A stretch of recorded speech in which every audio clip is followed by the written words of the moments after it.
හොඳයි සාදු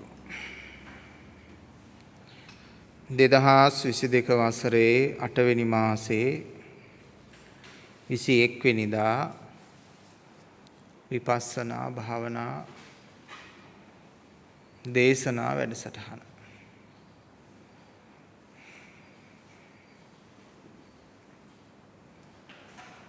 අංක 1 හොඳින් ඇහුම්කම් දීම ඒක බුදුහාමුදුරුවෝ දේශනා ආරම්භ කිරීමට මත්තෙන් මතක් කරපු සුවිශේෂී කාරණයක්. මොකක්ද? මහණෙනි මේක හොඳින් ඇහුම්කන් දෙන්න. ඒ කියන්නේ බාගට ඇහුම්කන් දුන්නොත්, කාලට ඇහුම්කන් දුන්නොත්, එහෙන් මෙහෙන් අවධානය වෙනස් කර කර අහගෙන හිටියොත් එහෙම මේක මග ඇරෙන්න පුළුවන්. එහෙම වුණොත් ඔබට වෙන්නේ අලාභයක්. ඒ නිසා හොඳින් ඇහුම්කන් දෙන්න කියන වචනය පින්වතුනි දකින්න පුළුවන් හැම සූත්‍රයකම වගේම තියෙනවා. මුලින්ම ඉල්ලන්නේ මහණනි හොඳින් ඇහුම්කන් දෙන්න කියලා. ඉතින් ඒක අපිටත් වැදගත්ද නැද්ද? ඒකත් අපිටත් වැදගත්. එහෙනම් හොඳින් ඇහුම්කන් දෙනවා. කන් යොමාගෙන හිතේ වෙන මොකෝවත්ම නැහැ. තියෙන්නේ ධර්ම ශ්‍රවණය කරන ඒ අභිලාෂයේ පරමාර්ථය විතරයි. හොඳින් ඇහුම්කන් දෙන්න. හොඳින් ඇහුම්කන් දෙනවත් සමගම තමන් හිතන්න ඕන මම මෙතන ඉන්නේ තනියෙන් කියලා. ඒ කියන්නේ මෙතන කණ්ඩායමක් නැහැ. තේරුම් ගන්නෙ තනියෙන්, වටහා ගන්නෙ තනියෙන්, කරුණකට උත්තර සපය ගන්නෙ තනියෙන් තමයි. උත්තර දෙන්නෙත් තනියෙන් කියලා හිතන්න ඕන. එහෙමනම් අපි එතෙන්දී එනවා දැනුමට නොවේ ප්‍රත්‍යක්ෂතාවයට. කොමකටද අපි එන්නේ? දැනුමට නොවේ ප්‍රත්‍යක්ෂතාවයට. උගත්කම කුතුහලයෙන් යුක්තව පවතිද්දී ප්‍රත්‍යක්ෂතාවයේ ස්ථාවරව විචිකිච්ඡාවකින් තොරව පවතිනවා. උගතුන් හැමතිස්සෙම විචිකිච්ඡාවකින් සිටිනවා. උගතුන් උගන්වන දේවල් පිළිබඳවත් උගතුන්ටම විචිකිච්ඡාවක් තියෙනවා. සමහර වෙලාවට ඔවුන් උගන්වපු දේවල් පිළිබඳව ඔවුන් පසු කාලීනව පශ්චාත්තාප වෙනවා. ඒකට හේතුව ඔවුන් උගන්වපු දේත් උගන්වුවේ පොතේ තියෙන නිසා, ලෝකයා කියලා දීපු නිසා ආදි වශයෙන් තමයි ඔවුන් කියන්නේ. ඒ නිසා උගත්කම කියන එක එකතු කරන්න නෙමෙයි අපි එන්නේ මේ බුදුහාමුදුරන්ගේ ධර්මයේ අභියසට ප්‍රත්‍යක්ෂතාවය එකතු කරන්න. පැහැදිලිද? දැන් ඉගෙන ගත්ත ඇති නේද? ඉගෙන ගත්ත හොඳටම ඇති. එතකොට ධර්මයක් ඉගෙන ගන්න ඇවිල්ලා මම හිතන්නේ බුදුහාමුදුරන්ගේ ධර්මය තේරුම් ගන්න පුළුවන් වෙයි කියලා. මොකද මේක ඉගෙන ගන්න දහමක් නෙමෙයි. පච්චත්තම් වේදිතබ්බෝ විඤ්ඤෝ හේති කියන වශයෙන් දේශනා කරපු ප්‍රත්‍යක්ෂ මාර්ගයෙන් තේරුම් ගන්න දෙයක් මිසක් ඉගෙන ගන්න දෙයක් නෙමෙයි.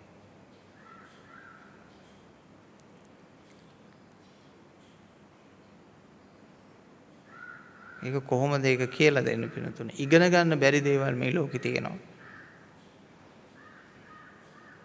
ඒව ප්‍රත්‍යක්ෂ මාර්ගයෙන් තේරුම් ගන්න දේවල් තියෙනවා. විශේෂයෙන් අපි රස අපි ඉගෙන ගත්තේ නැහැ නේ. ප්‍රත්‍යක්ෂ මාර්ගයක් තමයි ඒකට යොදාගත්තේ. අන්න එහෙම යොදාගෙන තමයි අපි රස පිළිබඳව තීරණයකට එන්නේ.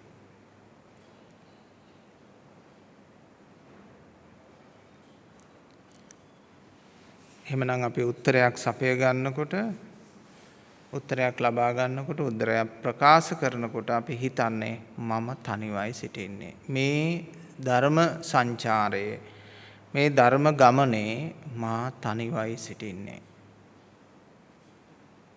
අන්න එහෙම සිතුවාම Taman සෑම විටම ප්‍රත්‍යක්ෂ මාර්ගයක් අනුගමනය කිරීම සඳහා වගකීමෙන් කටයුතු කරනවා. දැන් කරුණු දෙකක් අපි ඒ කරුණු දෙක අතරේ විශාල කරුණු රාශියක් ගැබ්ව පවතිනවා. එකක් තමයි හොඳින් ඇහුම්කන් දෙනවා. දෙවෙනි එක තමයි මා තනියෙන් ඉන්නේ කියලා කල්පනා කරගෙන තනියෙන්ම උත්තර ප්‍රත්‍යක්ෂතාවයේ තුලින් සොයනවා. සමහර අය අර ගෙස් කර කර කියන ඒවා ගලප කරන ඒවා කරන්න එපා. වැඩක් නැති දේවල්. ස්වාමීන් වහන්සේට එහෙම උත්තරයක් දෙන්නත් එපා. උත්තරයක් දෙන්න ඕනේ ඒ උත්තරේ ශක්තිමත් වෙලා. තමන් පරාද වෙන්න, තමන් බැනුම් අහන්න, තමන් නිඳා ලබන්න ඇත්තෙම ලැජ්ජ වෙන්න ඕන. එහෙම ලැජ්ජ තියෙන කෙනෙක් එයා සෑම විටම නැගිටින්නේ ශක්තිමත් උත්තරයක් කරා. දුර්වල උත්තරයක් දෙන්නේ නැහනේ.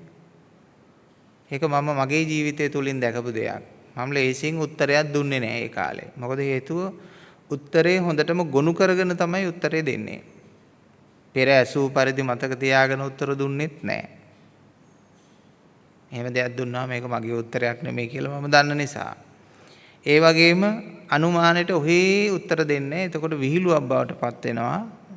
මාව මෝඩෙක් බවට පත් වෙන නිසා.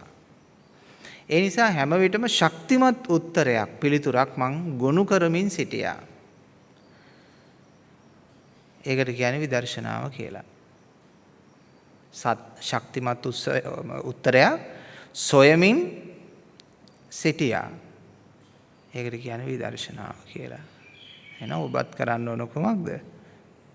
ශක්තිමත් උත්තරයක් සොයමින් ඉන්න ඕන.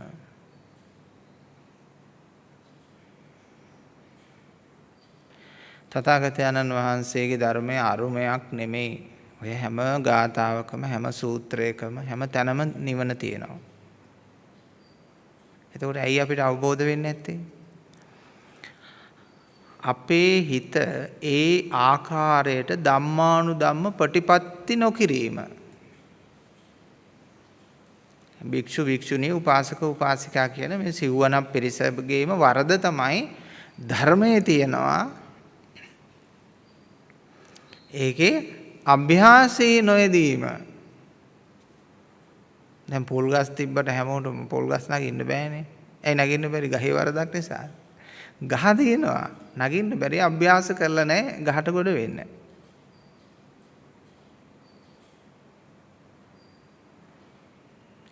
ගංගා තියෙනවා හැමතැනම, වැව් තියෙනවා හැමතැනම. වැව් හැමතැනම තියෙනවා නම් ඉතින් අපිට පීනන්න පුළුවන් වෙන්න බෑ. අභ්‍යාස නොකරපු අයට පීනන්න පුළුවන්ද? පීනන්න බෑ නේද? අන්න ඒ වගේ තමයි. ධර්මයක් හැමතැනම තියෙනවා, පොල් ගස් වගේ. ධර්මයක් හැමතැනම තියෙනවා, ගංගා ඇලදොලවල් වගේ. අභ්‍යාස නොකළ අයට ඒකේ ප්‍රයෝජනය දැනෙන්නේ නැහැ. එහෙමනම් සුවිශේෂත්වය තමයි අලුතෙන් ධර්ම එකතු කර ගැනීම නෙමෙයි. මේ දන්න ධර්මය අනුගත වීම, අභ්‍යාස කිරීම. අනුගත වීමයි අභ්‍යාස කිරීමයි කියන්නේ මේ එකක්.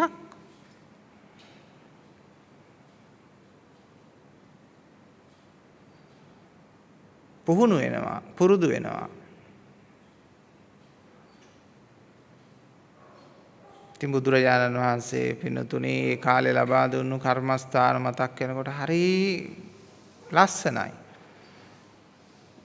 වැඩි දෙයක් කියන්නේ මිනිස්සෙකුට. ඔබ පොළොව බවට පත් වෙන්න. අච්චරයි. ඉතින් එයා අභ්‍යාස කරනවා ඒක. ඔබ සුළඟ බවට පත් වෙන්න. එයා ගිහිල්ලා ඒක අභ්‍යාස කරනවා. ඔබ ගසක් බවට පත් වෙන්න. මේක එක එක්කෙනාට ලබා දෙන කර්මස්ථාන. ඒක අභ්‍යාස කරනවා.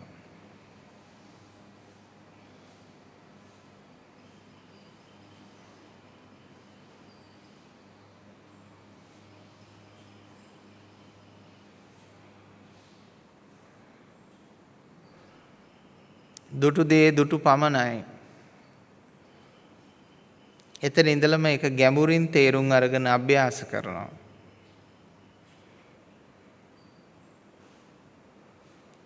රජෝ හරණං සියවලු දූවිලි එහෙම නැත්නම් කෙලෙස් හරණය වේවා.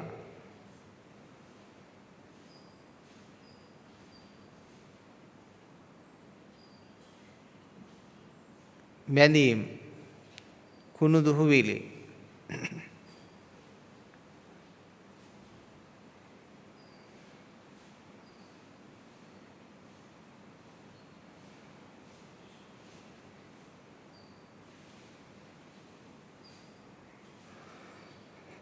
දැන් අපි අභ්‍යාසයේ යෙදෙන්නත් මේ මොහොතම භාවිතා කරමු.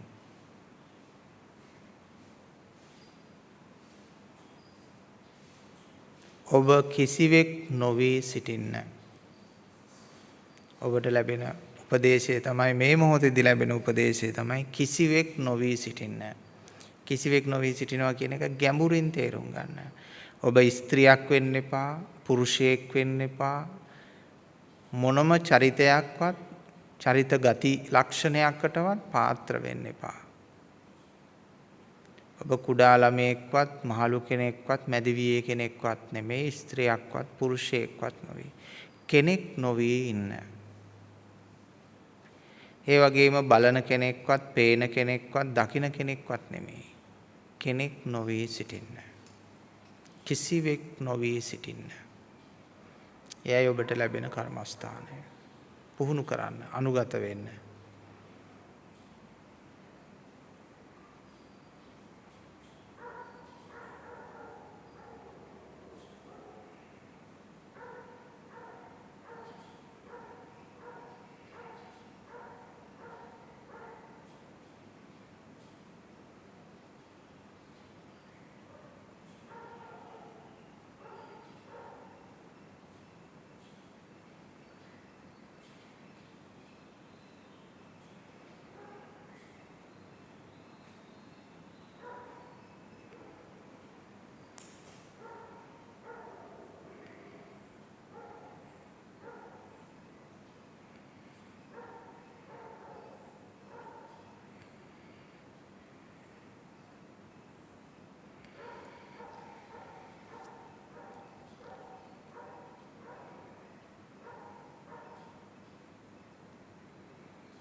ඔබ ගැනම ඔබ අවධානයෙන් ඉන්න. ඔබ දැන් යම් කෙනෙක් වී සිටීද?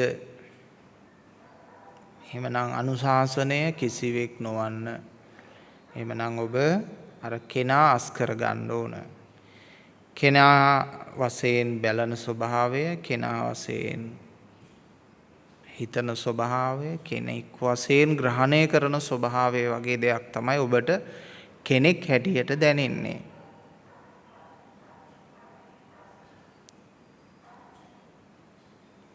කිසිවෙකු නොවූ තැන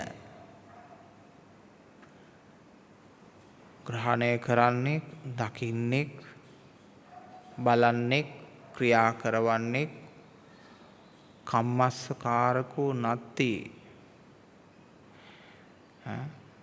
කර්මය කරන්නෙක් දකින්නේ නැහැ වෙනතුනේ. විපාක විඳින්නෙක්, විපාක කරන්නෙක් දකින්නේ නැහැ. අන්න කිසිවෙක් නොවූ තැන. ඒ ගැඹුරු ආධ්‍යාත්මය තුලයි ඔබ පිහිටවන්න ඕන, මතු පිට නොවේ. ඒ ගැඹුරු සිත මතයි ඒක ප්‍රායෝගිකකරණය කරන්නේ. එහෙම නැතුව කායික ස්වභාවය තුල නොවේ, මොළය තුල නොවේ. ඒක චිත්තය තුල කිසිවෙක් නොවී වෙන්න ඕන. සිතයි මේ කෙනෙක් බවට මේක අරගෙන තියෙන්නේ. සිතයි අපි නිදහස් කරන්න ඕන. අපේ බාහිර කතා බහ කරන මොළය සහ ඇති වෙන සිතුවිලි අතර පමණක් නොවේ. මේක අපේ චිත්තය තුල වෙනස් වීමට භාජනය කරගන්න ඕන.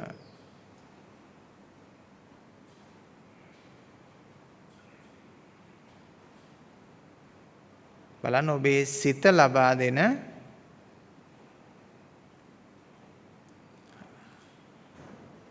පණිවිඩය කෙනෙක් හැටියටද කිසිවෙක් නොවූ හැටියටද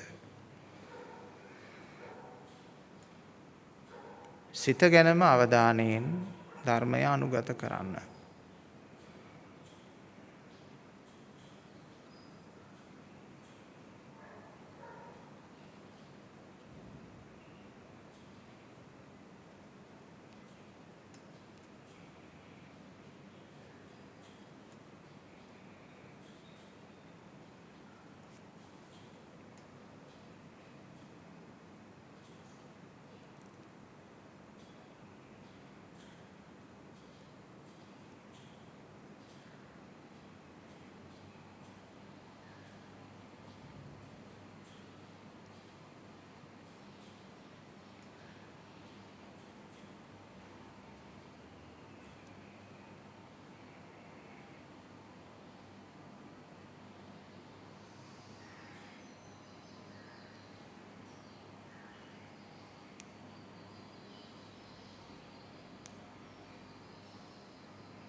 ශරීරය තුල නොවේ කිසිවෙක් නොවෙන්නේ මනස තුල සිත තුල සිතවිලි අතරත් නෙමෙයි චිත්තය තුල චේතනාව තුල. බලන්න ඔබ චේතාන්විතව චිත්තය තුල කිසිවෙක් වී සිටීද?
කිසිදු වේලාවක කිසිවෙක් නොවීම සිදු කිරීමට ගොස් අපි කිසිවෙක් වීම නොකරගත යුතුයි. අන්න ඒ නිසා තමයි අපි අවදිය සහ සිහිය ප්‍රඥාව අපිට අවශ්‍ය කරන්නේ. ධර්මයේ පිළිපදින්ති අපි හරියටම ඒ දේ පිළිපදිනවද? ඒ වචනයට උපරිම සාධාරණත්වයක් අපි ඉෂ්ට කරනවද කියලා බලන්ට ඕන.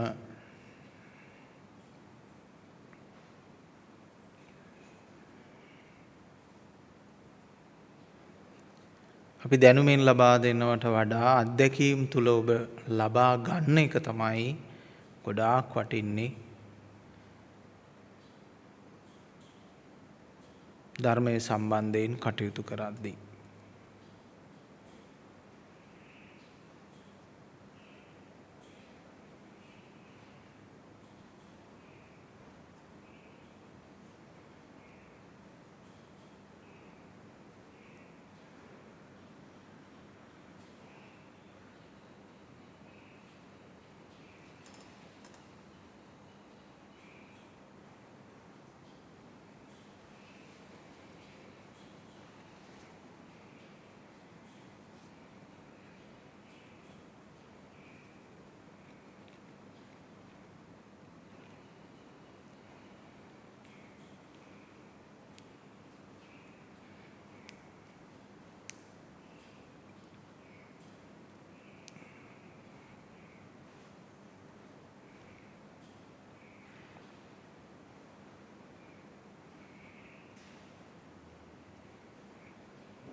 අපි මේ කිසිවෙක් නොවීම සම්බන්ධයෙන් කටයුතු කරද්දී හොඳ ලස්සන වචනයක් භාවිතා කරනවා. මේ හරිය ලොකු ගැඹුරක් තියෙනවා. ඕක කරලා කරන්න පුළුවන් දෙයක් නෙමේ කිය අපේ ගුරුවරු අපිට ඒ දවස්වල නිතර මතක් කරනවා. ඉතින් මේක හරියට අපිට තේරෙන්නේ නැති වචනයක්. ඕක ඉතින් කරලා කරන්න පුළුවන් දෙයක් නෙමෙයිනේ. අහගන්න යනවා. නමුත් ඒකේ අර්ථය මොකද්ද කියලා තේරෙන්නේ නැහැ. ආයි ගොඩාක් මහන්සි වෙනවා මේක තේරුම් ගන්න. ආයි ඔය වගේ මොනවා හරි කතාවක් ඇදිච්ච වෙලාවක ආයි මතක් කරනවා ඒ කතාවක් ඇතුළත. ඕක කරලා කරන්න බෑ. ඕක කරලා කරන්න පුළුවන් දෙයක් නෙමෙයි. ඉතින් ආයි මේක තේරුම් ගන්නවා. ඉතින් මේවා මෝඩෙක් වශයෙන් තේරුම් ගන්නවා නම් මොකුත් කරන්න ඕනේ නැහැ ඔය බලන් ඉන්න තියෙන්නේ කියලා ඔහොම හිතා ගන්න පුළුවන්. නමුත් අපි එහෙම ලද බොළඳ වචන අරුත් වල පිහිටන්න කැමති වෙච්ච අය නෙමෙයි. එහෙම කැමති අය නම් තියෙනවා ආම්දුර මොකුත් කරන්න නැහැ ඔය නිකන් හිටියාම අවබෝධ වෙනවා. එහෙම දාගත්ත උදවිය ඉන්නවද නැද්ද? එහෙම ඉන්නවා. ඒ තමයි අර ලාමක ග්‍රාම්‍ය උදවිය. ධර්මයේ ගන්න හැල්ලුවට, ලේසියට, පහසුවට හරිම බොළඳ විදියට ගන්න පින්නතුනේ. එහෙම ගන්න හැකියාවක් තිබුණ නැහැ අපිට. අපේ තිබුණු ඥානයත් එක්ක දැනුමත් එක්ක අපිට එහෙම ගන්න බෑ දහමක්. ඉතින් ආයි කතාවක් කොයි බහරි දේශනාවක් ආයි වැටිලා අහගෙන ඉද්දී ඔන්න ඇහෙනවා. ඕක ඉතින් කරලා කරන්න බෑ. දැන් ඔබටත් මම දෙන උත්තරයක් ඒක. දැන් අපි කිසිවෙක් නොවී සිටීමට පුහුණු වුණා. කරලා කරන්න බෑ. කියන වචනේත් අපි අරගෙන තමයි අතර ගැඹුරු අවස්ථාවන් වලට යද්දී මේක උපකාරක වෙනවා. මේකත් මතකේ තියාගත්තාම ඒක උපයෝගීතා ධර්මයක් බවට පත් වෙනවා. යම් අවස්ථාවකදී අවශ්‍ය කරනවා මේ අඬුව. අපි අඬු ගොඩක් තියා ගන්නවා මොනවා හරි හදද්දී. වාහනයක් හෝ මැෂින් එකක් හරි මොනවා හරි හදද්දී එයා බාස් ළඟ ඔච්චර අඬු තියනවද? අඬු මිටි ගණන් තියෙනවා, පෙට්ටි ගණන් තියෙනවා නේ. එහෙම නැත්නම් එකම අඬුවක් තියෙන ඔක්කොම මේ ඒවලට ඇඩ්ජස්ට් කරලා භාවිතා කරන්න පුළුවන්. ඒ වගේ මොන හරි අඬු ගොඩක් තියෙනවා. එතකොට අපිට මේ නිවන් මාගේ යද්දිත් අපිට හොඳ උපදේශ ගොඩක් තියෙන්න ඕන. ඒවා තමයි මේකට තියෙන අඬු. ඒ වෙලාවට එතෙන්දී ඒ අඬුව භාවිතා කරන්න ඕන. එතකොට ගැළපෙන්නේ නැති අඬුවක් මෙතන භාවිතා කරලා හරියන්නේ නැහැ. අන්න ගැළපෙන අඬුව ගැළපෙන උපදේශය එතෙන්ට සම්බන්ධ වෙන්නම ඕන.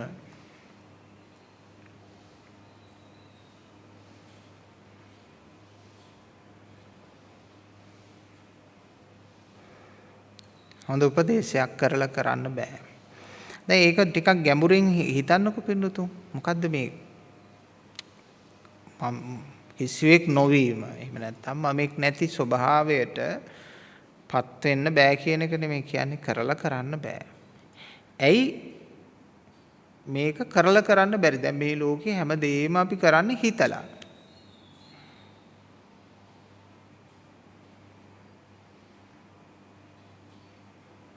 හිතන්නේ නැතුව මුකුත් ජීවිතේ අපි අඩියක්වත් ඔස්සන්නේ නැහැ නේ.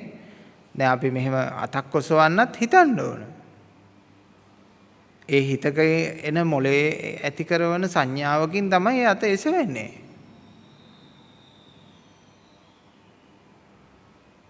එතකොට මේ අතක් එසවෙනවා කියන්නේ චිත්ත බලයක්. කාය බලයක් බවට පත් වෙන්නේ පස්සේ.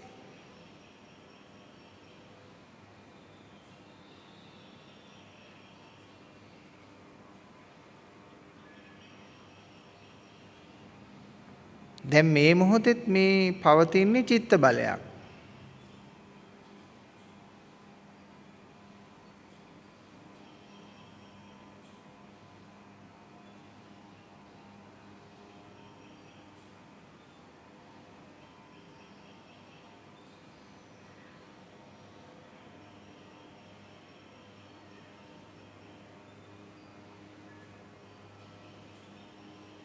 බලන්න ඔබට චිත්ත බලයක්ද පවතින්නේ.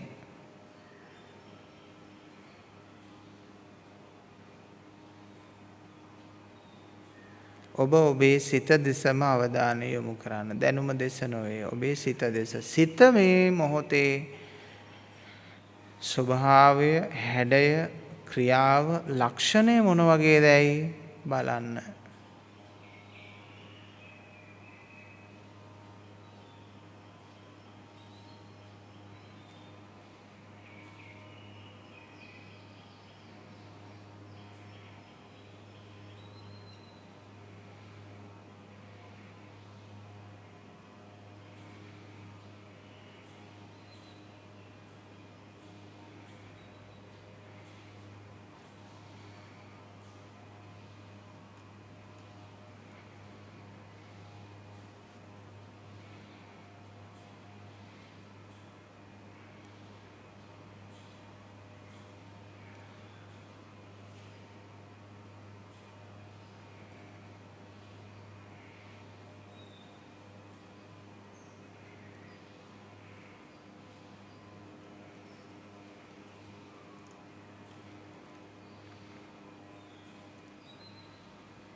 ක්‍රියාවෙන් සෑදීමට පුළුවන්කම තිබෙන්නේ සත්වයක් පුජ්‍යලයක් සෑදීම පමණයි ක්‍රියාවෙන් කළ හැක්කේ. ගති ලක්ෂණයක් හදන්න පුළුවන් ක්‍රියාවෙන්. ඔන්න බුදුහාමුදුරුවෝ සොයාගත්ත සුවිශේෂී ලක්ෂණය ඒක. ක්‍රියාවෙන් කරගන්න පුළුවන්කම තියෙන්නේ ගතියක් හදන්න පුළුවන්. දැන් මනුස්ස ගතිය ක්‍රියාවෙන් හදන්න පුළුවන්. දේව ගතියත් ක්‍රියාවෙන් හදන්න පුළුවන්. බ්‍රහ්ම ගතියත් ක්‍රියාවෙන් හදන්න පුළුවන්.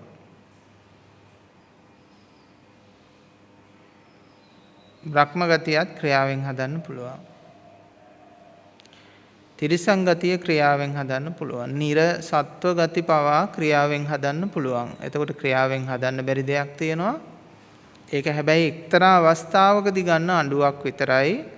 ඒක හොඳට මතක තියාගන්න. ඒක අවසාන හරියදී වගේ තමයි ගොඩක් ගැලපෙන්නේ. ඒක මතකයේ පැත්තකින් තියාගෙන කිසිවෙක් නොවීම පුරුදු කරන්න. මේක මුලින්ම ගන්න එපා. අර අඬුව ගැලපෙන අවස්ථාවන් වලදී යොදා ගන්නවා වගේ බුද්ධිමත්ව ඥානාන්විතව යොදා ගන්න ඕන. ඉතින් අවසාන මොහොතට කිට්ටු වෙනකොට පින්නතුනේ අපිට කරලා කරන්න බැරි සීමාවක් එනවා. අන්න එතෙන්දි තමයි ඕක කරලා කරන්න බෑ. කරලා කරන්න බෑ ඕක. ඉතින් අපි ඒ දවස්වල යම් ඥානයක සිටපු නිසා අපි අනිත් පැත්තට අපි ගුරුවරයෙක්ගෙන් අහන්න ගියේ නැහැ එහෙනම් මොකද්ද කරන්න ඕන කියලා. එහෙම ඇහුවනම් එහෙම පොල් පිටක් අරන් ගහලා එලවනවා.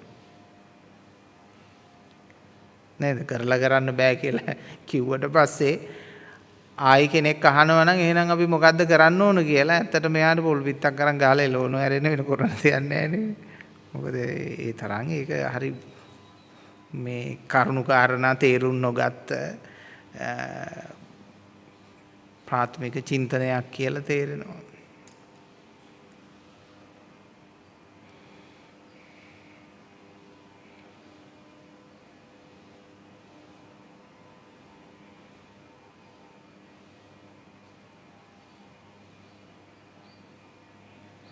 වචනයක මුල මැද අග කේවල පරිපූර්ණව දේශනා කරනවා කියන්නේ අන්න ඒකයි පින්නතුනේ. මේ වගේ ප්‍රශ්නයක් අහනවා කියන්නේත් ඒකයි. ප්‍රශ්නයකට උත්තර ලබා ගන්නවා කියන්නේත් ඒකයි පින්නතුනේ. ඒකේ මුල මැද අග හැම තැනම හරි ලොකු ගැළපීමක් තියෙන්න ඕන.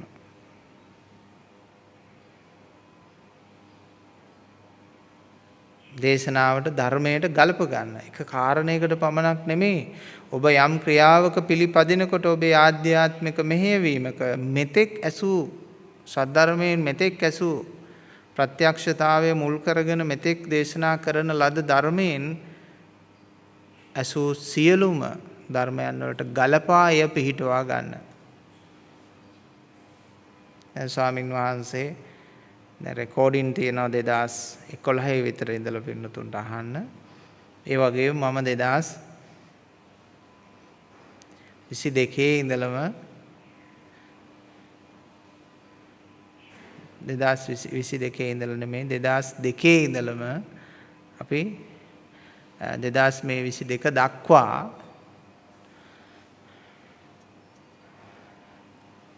ප්‍රත්‍යක්ෂතාවයම මුල් කරගෙන අවබෝධයෙන්ම ධර්ම දේශනා කරනවා.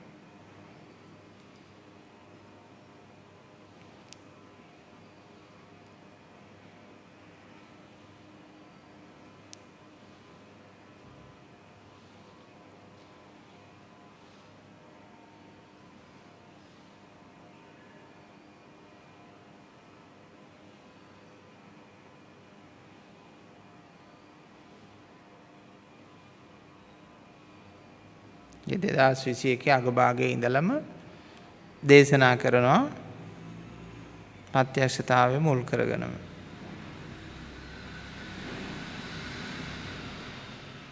ඒ සියලු කාරණා ඔබට එකමුතු කරගන්න හැකියාවක් තියෙන්න ඕන යම් පිළිපැදීමක් සිද්ධ කරද්දී.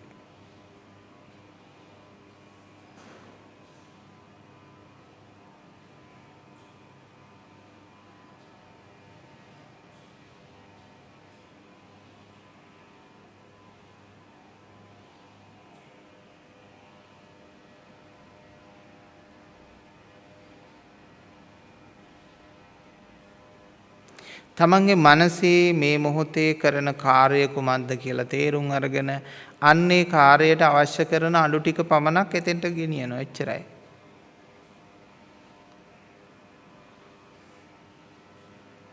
හැබැයි තව ගොඩාක් අඩු තියෙනවා බාසුන්නයිට. හැබැයි යා දන්නවා මෙතෙන්ට උවමනා කරන්නේ 10 යතුරයි 13 යතුරයි 14 යතුරයි කියලා එයා හිතා ගන්නවා. ඒතකොට එයා අර යන්නේ මොකද්ද? ඒ අතුරු ටික අරගෙන යනවා. තව මොනවා හරි අඬුවක් දෙකක් ඕන නම් ඒකත් තේරුම් අරගෙන ඔන්න එකතු කරගෙන යනවා කියලා හිතන්න. ඒ කාර්ය තේරුම් කරගන්න ඕන. අන්න ඒකට කියනවා දුක තේරුම් කරගන්නවා. මෙතන ප්‍රශ්නේ තේරුම් කර ගැනීම තමයි දුක තේරුම් කර ගැනීම.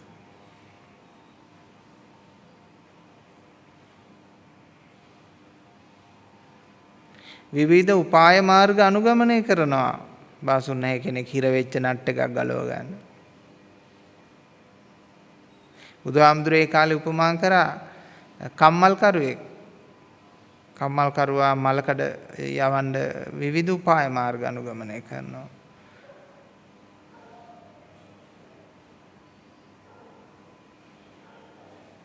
රන්කරුවෙක් ඔය රන්වල ඔපේ වැඩි දියුණු කරගන්න විවිධ උපාය මාර්ග අනුගමනය කරනවා. නිසා ඔබටත් හැකියාව තියෙන්න ඕනේ උපාය මාර්ග නිසි වෙලාවට නිසි තැනට යොදා ගන්න. ඔබ මුළු ජීවිත කාලෙම දැනුවත් වෙලා තව ආත්ම 500ක් දැනුවත් වෙලත් වැඩක් නැහැ. ධර්ම අවබෝධයකටපත් වෙන්නේ නැහැ. ප්‍රත්‍යක්ෂතාවය මුල් කරගෙන ඔබ ගමන් කළොත් ඒක මිනිත්තු 10ක් වෙන්නත් පුළුවන්. සතියක් දෙකක් මාසයක් අවුරුද්දක් ඇතුළත වෙන්න පුළුවන්. ජීවිතය අනිවාර්යෙන් පරිවර්තනයටපත් වෙනවාමයි. මොකද්ද මේ පරිවර්තනය? සත්වයක් නොවීම, පුජ්‍යලයක් නොවීම, ආත්මයක් නොවීම. එහෙම නැත්නම් මූලික වශයෙන්ම සංයෝජන දුරු වීම, ප්‍රහීන වීම. දස සංයෝජන ප්‍රහීන වීම, දුරු වීම.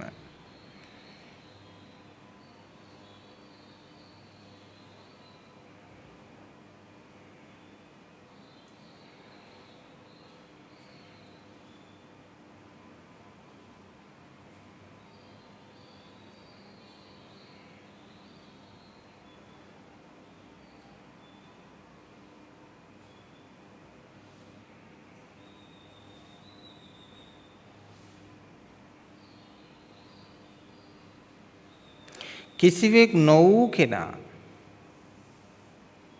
ඒ හැටි මම ඔබට දේශනා කරන්නම්. කිසිවෙක් නොවූ කෙනා. දැන් ඔබට අපි මතක් කරේ කිසිවෙක් නොවන්න කියලා. ඔබ උත්සාහ කරනවා. සමහර අයට හොඳින් ඒ පිළිටවා ගන්න පුළුවන් අයත් ඇති. බැරි අයත් ඇති. අපහසුතා අයත් ඇති. උත්සාහ කරන අයත් ඇති. පුළුවන් අයත් ඇති.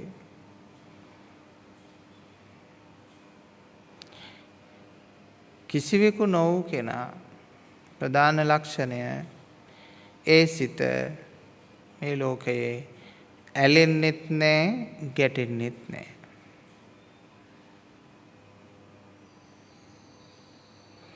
ඒ සිත දිහා බලාගෙන ඉඳලා විවිධ උපමාවල් කළා අපේ රහතන් වහන්සේලා.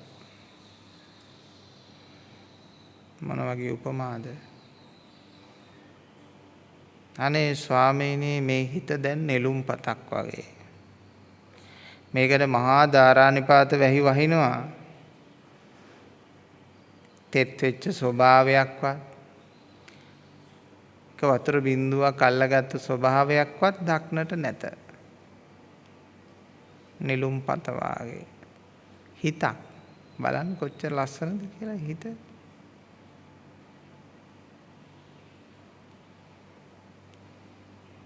බලන්න ඔබේ හිත නෙළුම් පතක්ද ගෝනි පඩංගුවක්ද කියලා. ගෝනි පඩංගුවක් කියන්නේ වතුර වැටුනහම මේක උරා ගන්නවා. අර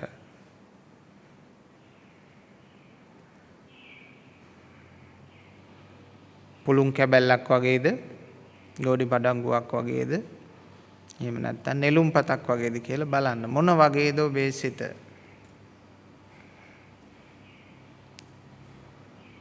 නැත්තම් තාමත් අර කුළුමීම වගේද?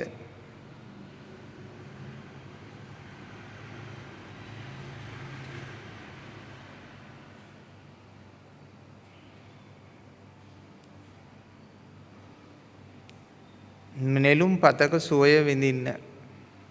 සිත තුළ ආධ්‍යාත්මය තුළ නෙළුම් පතක සුවය විඳින්න. ඔය ගොඩාක් දෙනෙක් සිත නෙමෙයි සංවර කරන්නේ. මොලේ සිතුවිලි.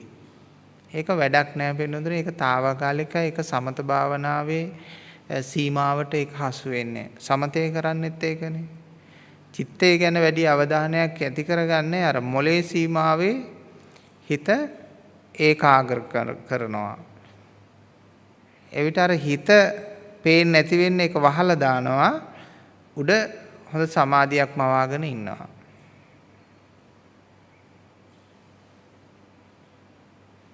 ගොඩාක් අය මේ හිත අමතක කරන්න ගොඩක් දේවල් කරනවා. ස්ත්‍රී පුරුෂයෝ සියලු දෙනාම. දැන් පුරුෂයෝ කරන දෙයක් තමයි බීමත් වීම. සිගරට් බීම, අරක්කු බීම, මත්ද්‍රව්‍ය බීම, ගංජා බීම, ඔය ඔක්කොම ටික. සිත කරන්නේ සිත අමතක කරන්න. ඒ කියන්නේ සිත පේන එක, සිත උඩට එන එක නැති කරන්න තමයි මේ දේවල් කරන්නේ. ඊළඟට කාන්තාව මොනවද කරන්නේ හැමදෙරේ? අපි නෑ ඒව කරන්නේ නෑනේ. ඒ ටෙලි නාට්‍ය බැලීම, කේලම් කීම, chat එකේ ඉඳීම, වැඩිපුර කියවීම ආදී සිද්ධ කරන්නේත් ඒකට තමයි. ඒ සිත අමතක කරනවා.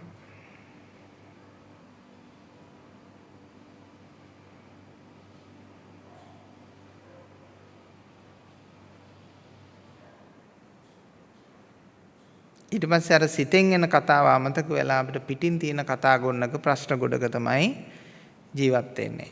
ඒ නිසා අපි සිත උඩට එන්න දෙන්න ඕන.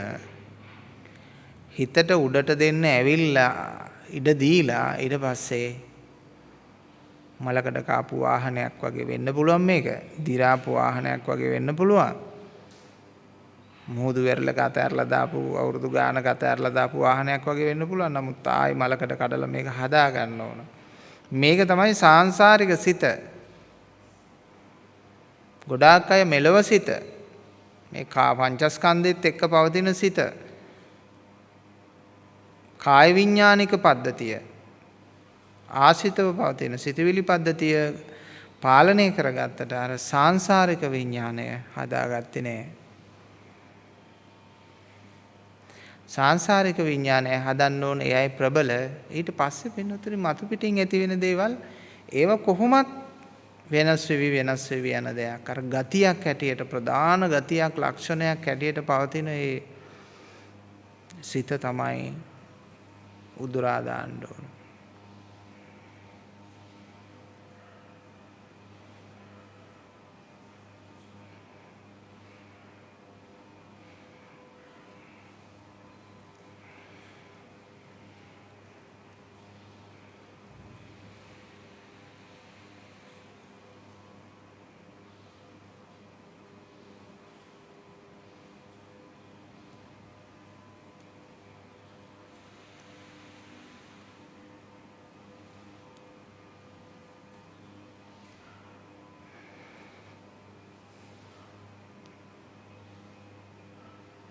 සචිත්ත පරියෝධපනම් බලන්න බුදුහාමුදුරන්ගේ වචනය සිතවිලි දමනය කරන්න හරි එහෙම නෙමෙයි අපිට මතක් කරන්න සචිත්ත චිත්තය දමනය කරන්න කියලා. ඔබට දමනය වෙන්නත් නෙමෙයි මතක් කරන්නේ චිත්තයට. දැන් ඔබ කරන්නේ මොකද්ද? මම දමනය වෙනවා. ඔන්න මම දමනය වෙනවා. මම සංවර වෙනවා. එහෙම නෑ. ස කිව්වේ ඔබට. ඔබ විසින්. ස තම චිත්තයක් තියෙනවා. අන්න තමා නෙමෙයි. තම චිත්තයක් තියෙනවා. ඒ චිත්තයයි දමනය කරන්න. එතකොට තමා නෙමෙයි සංවර වෙන්නේ. තමා නෙමෙයි සත්වේ පුජ්‍යලයක් නොවෙන්නේ. චිත්තය තුලයි නැත්තේ. ඔබ නෙමෙයි ඔබ ඔය මනුස්ස ශරීරයෙන් ඉන්න ඔබ ඔය විදියටම ඉඳීවි. චිත්තය අයින් කරන්න. බහැපු අලේ ගලවලා දාන්න. එයා මේ භවයත් සකසලා පැත්තකින් ඉන්නවා. චිත්තය අපි කරන දේවල් එකතු කර ගන්නවා.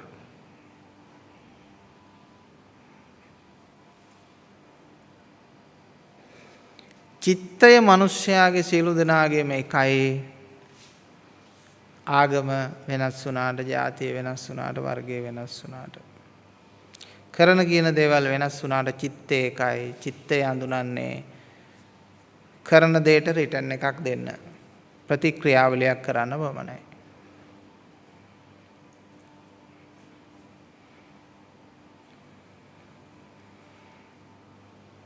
චිත්තේ දන්නේ අපි කරන්නේ මොකද්ද? ඒකම මම ඔබට ලබා දෙන්නම් කියලා කල්පනා කර දක්වන නීතිය පමණයි. ඒක තමයි විශ්ව නීතිය. ඔබ කලේ මොනවද? ඔබට ඒ සියල්ලම හම්බ වෙනවා.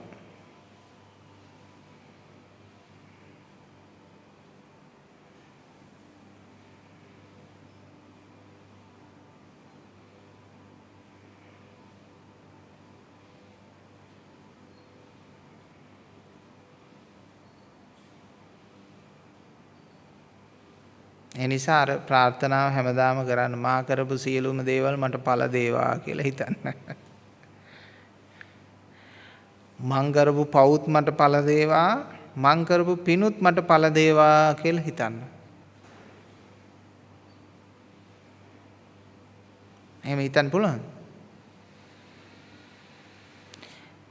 එපා කිව්වත් හම්බ වෙන එකේ හිතුවාම මොකද වෙන්නේ? එපා කිව්වත් හම්බ වෙන එකේ හිතුවට වැරද්දක් නැහැ. එපයි කියලා කර්මයෙන් බේරෙන්න බෑ. ඵල දෙනවා.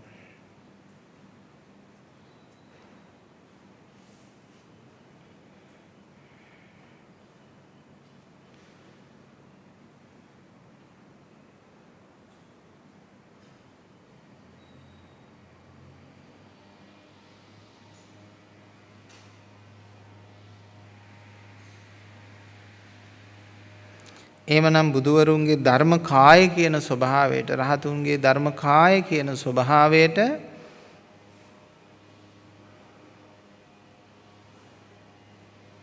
කර්මය අහෝසි කරලා තියෙන නිසා එතන කර්මය ඵල දීමක්, කර්මයේ සැකසීමක් නැහැ, කර්මය අවසන් කිරීමක් තියෙන්නේ. ඒ නිසා බුදුහාමුදුරුවන්ට කර්ම විපාක දුන්නයි කියන එකට මම විරුද්ධයි. බුදුහාමුදුරන්ට කර්ම විපාක දුන්නේ නැහැ. මොකද හේතුව බුදුහාමුදුරුවෝ කියලා ඔය ඇත්තෝ අඳුරන කෙනා නෙමෙයි මං අඳුරන්නේ. ඔය ඇත්තෝ දන්නේ බුදුහාමුදුරුවෝ කියන්නේ පංචස්කන්ධයක්, මං දකින්නේ බුදුහාමුදුරුවෝ කියලා ධර්මස්කන්ධයක්. එතකොට පංචස්කන්ධයක් බුදුහාමුදුරුවෝ කියලා දැනගත්ත අයට ඔන්න ගල් පෙල්ලනවා තේරෙනවා, අතිසාරය හැදෙනවා, කොන්දේ අමාරු තියෙනවා, ඇඟේ පතේ අමාරු තියෙනවා, ඇඟිලි තැලෙනවා, ඔය ඔක්කොම පේනවා. අන්න බුදුහාමුදුරන්ගේ ඇඟිලි තැලුණා, බුදුහාමුදුරන්ගේ කොන්දේ අමාරුව, බුදුහාමුදුරන්ගේ ලේ අතිසාරය ආදී වශයෙන් ප්‍රකාශ කරනවා. එහෙත් බුදුහාමුදුරුවෝ කියලා බුදුහාමුදුරුවෝ පෙන්වන්නේ පංචස්කන්ධයක්ද? නෑ නේද පෙන්වන්නේ? යෝ ධම්මං පස්සති සෝමං පස්සති කියලා දේශනා කළා නේද වක්කලියට? එහෙනම් අපි හොඳට මතක තියාගන්න ඕන මේ ආනන්ද හාමුදුරන්ගේ වචනය ඊටාම පවිත්‍ර පිරිසුදු ස්ථාවර එකක්. එහෙනම් බුදුහාමුදුරන්ට කර්ම විපාක දෙන්නේ නෑ. බුදු කෙනෙක් කියන්නේ කර්ම සකල ක්ලේශයන් සියලු කර්ම සකල ක්ලේශයන් ප්‍රහීන කරපු කෙනෙක්.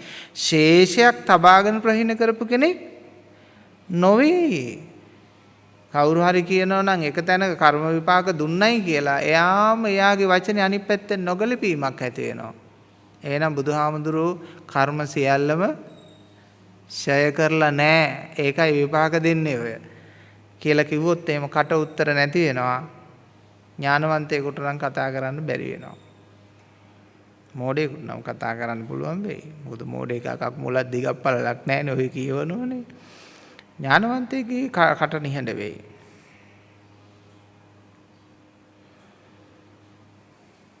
ඒ නිසා කර්ම ඡය කළා නම් ඡය කළාම වෙන්න ඕන.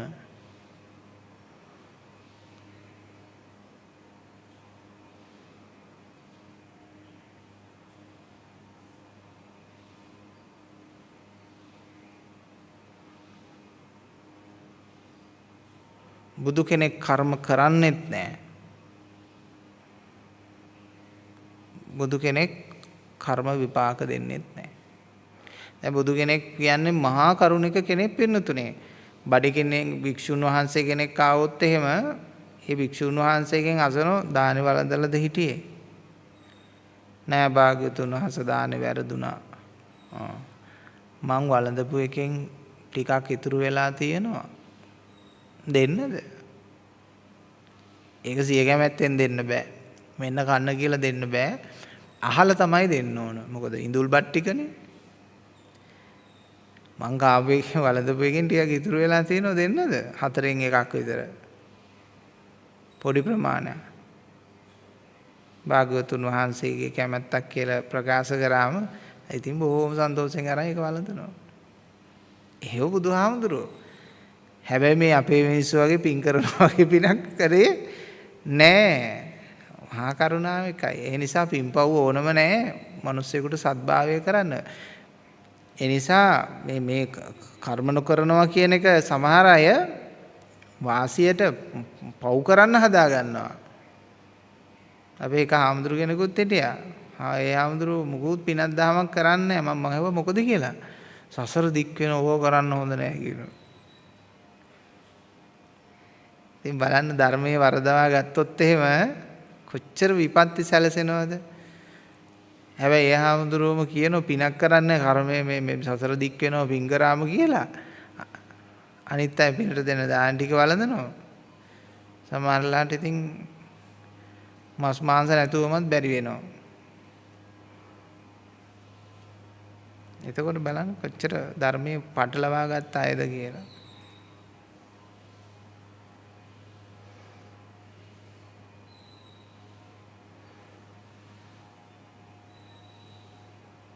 ඒ නිසා ධර්මය බොහෝම පරිස්සමෙන් වර්ධවා ගත්තොත් ඒක වසක් විසක් වැරදි විදියට පරිහරණය කළා වගේ.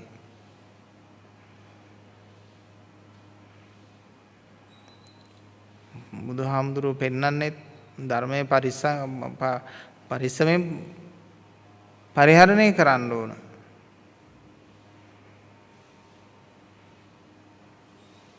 ද සැලකිල්ලෙන්. ඒ වගේම පින්නතුනේ මේ ධර්මයේ දැනුම කියලා කියන්නේ එකක්. ප්‍රත්‍යක්ෂතාවය කියන්නේ එකක්. දහම් දැනුමත් අවබෝධය වගේමයි. ගොඩාක් අය දහම් දැනුමටපත් වෙච්ච ගමන්ම ඒ කාරණය පිළිබඳව එක මොහොතකදී වැටහෙනකොට ඒකත් ලොකු ආලෝකයක් වගේ Tamanට දැනෙනවා. අනේ මේ ධර්මයේ දැනගත්ත නේ කියලා දැනෙනවා. හැබැයි ඒක දැනුම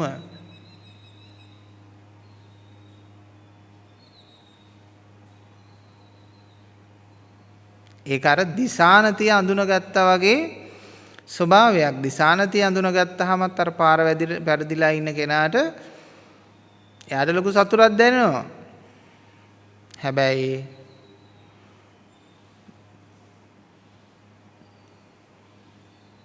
ඒක දැනුම. ඒ නිසා ගොඩාක් දෙනෙක් ඉන්නවා අප අතරේ දහම් දැනුම කියන එක පාත්‍ර වෙනකොටම එයාට ඇතිවෙච්ච ඒ සතුට ප්‍රමෝදය මුල් කරගෙන එයා හිතනවා මට අවබෝධය මේ පහළ වුණේ කියලා හිතනවා. මට අවබෝධය පහළ වුණේ කියලා රැවටෙනවා.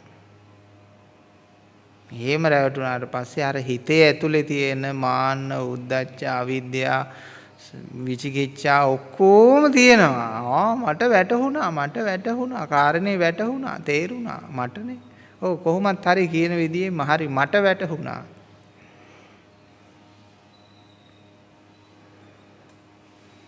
අර මාර්යා එක අවස්ථාවක පෙන්නනෝනේ බුදුහාමුදුරන්ගෙන් අඩක් පෙන්නනවා මාර්යා. ඒ කතන්දරේ කොහෙද තියෙන්නේ? අර මලියදේව රහතන් වහන්සේගේ කතාවනේ ඔක තියෙන ලස්සනට. මට බුදුහාමුදුරු සම්පූර්ණ පෙන්වන්න බෑ, බුදුහාමුදුරන්ගෙන් අඩක් පෙන්වන්නම් කියනවා. ඒ වයි පින්නතුනේ තියෙන්නේ පුදුම ගැඹුරු කතාවක් ඒක ඇතුලේ තියෙන්නේ.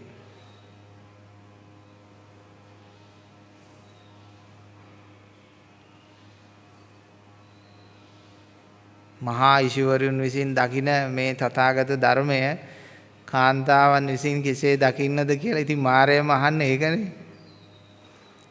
කියන්නේ ලේසි පාසු කෙනෙක් මේක දකින්නේ මේ වෙනුවට මේක පුදුම කැපවීමක් කරගෙන මේ දිහා අවදියෙන් සිටින කෙනෙකුට ජීවිත පරිත්‍යාගයෙන් ධර්මයේ දෙස බලන කෙනෙකුට මේව වැටහෙනවා ඇරෙන්න. මේ ලේසි කෙනෙකුට මේක වැටහෙන්නේ නැහැ. කාමභෝගී ජීවිතත් එක්ක දරුමල්ලු මොනුපුරොත් එක්ක මිනිපිරියොත් එක්ක ඒවා පස්සේ දුවමින් හිතමින් ඉන්න කෙනෙකුට මේක වැටහෙනවා අඩුයි. ඉතින් යම් කිසි කෙනෙක් ඒ අතර ඉඳගෙන හරි අප්‍රතිහත ධෛර්යයකින් අවදියකින් සිහියකින් කටයුතු කරන්නේ නම් නොහැටෙනවයි කියලාද ප්‍රකාශ කරන්න බෑ.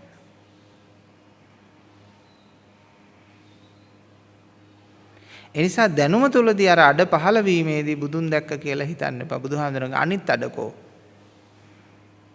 ඒ කියන්නේ අවබෝධයේ අනිත් කොටසකෝ. එහෙනම් මායයට පෙන්වන්න පුළුවන්. ඒ කියන්නේ අපිට යම් දැනුමක තුල අවබෝධය ලබා ගන්න පුළුවන් භාගයයි. අන්නේ භාගේ පහළ වෙච්ච ගමන් හිතනවා මම බුදුන් දැක්ක කියලා. ඒ භාගේ පහළ වීමත් අතිශයින්ම දුර්ලභයි. ඒකට කියනවා සම්මුති නිවන. ඒක සම්මුතියෙන් අපි ලබාගත්ත නිවනේ ප්ලෑන් එක මැප් එක හරියට ලබා ගැනීමක් ඒක. ඒකෙදිත් මේ අල්ලේ රේඛා වගේ පින්නතුනේ මාර්ගය පැහැදිලි, ධර්මය කියන්න පුළුවන්, සංවාද කරන්න පුළුවන්, තර්ක කරන්න පුළුවන්, ඕන දෙයක් කරන්න පුළුවන්. ධර්මය නොදැක්ක අය ඉස්සරහා. මොකද එයාව බොරු කියන්නේ තව එක්කෙනෙක් නැහැ නේද එතන. එයාව අල්ලන්න බෑ. හැබැයි ධර්මයේ දැක්ක කෙනෙක් ඉස්සරහා එයාට කතා කරන්න බැරි වෙනවා. මොකද එයාව එතෙන්දී යම් තැන්වලදී එයාව ගැට ගහලා අල්ලලා බැඳලා තියන්න පුළුවන්.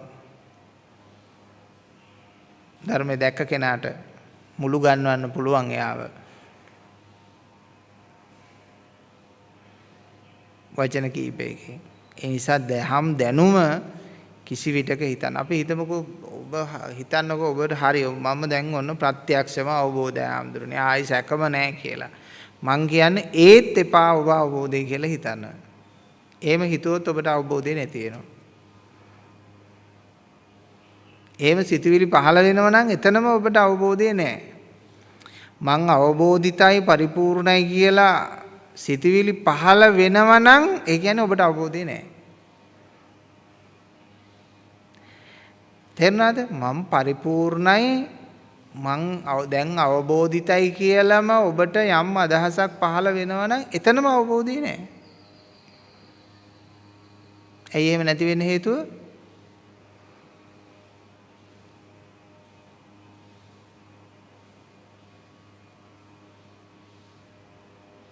ඒක පින්නතුන්ට තේරෙන්න ඕන කාරණයක්, වැටහෙන්න ඕන කාරණයක් ඒක.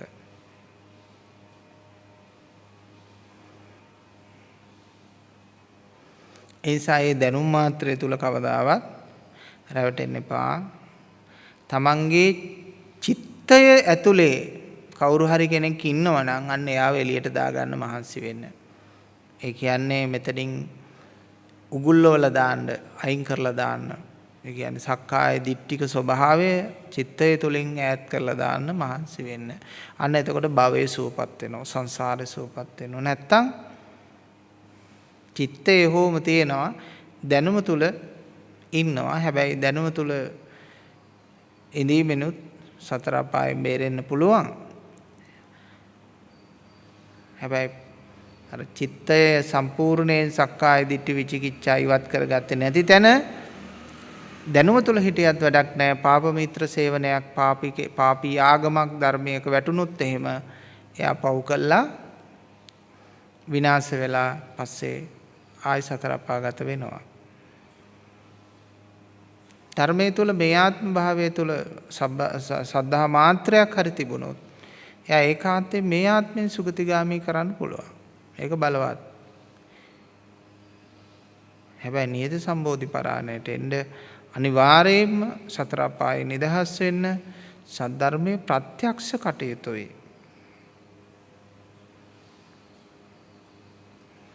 ඒ නිසා දැනුම අපටත් තිබුණා. අපිත් කාලයක් හොඳට ධර්ම දේශනා කළා, සංවාද කළා. මේ හොඳ ඕනම කෙනෙක්ගේ තර්කයක් බිඳලා දැම්මා ධර්මයේ සංවාදේ. ඒ වුණත් අපි අපේ ගුරුවරුන්ට ගිහින් කිව්වා මේක දැනගත්තට වැඩක් නෑ. තාම මට ප්‍රත්‍යක්ෂ නෑ කියලා. ඒ කියන්නේ ඇතුලේ යම් කිසි පොඩි දෙයක් කොයි බාහිර නිකන්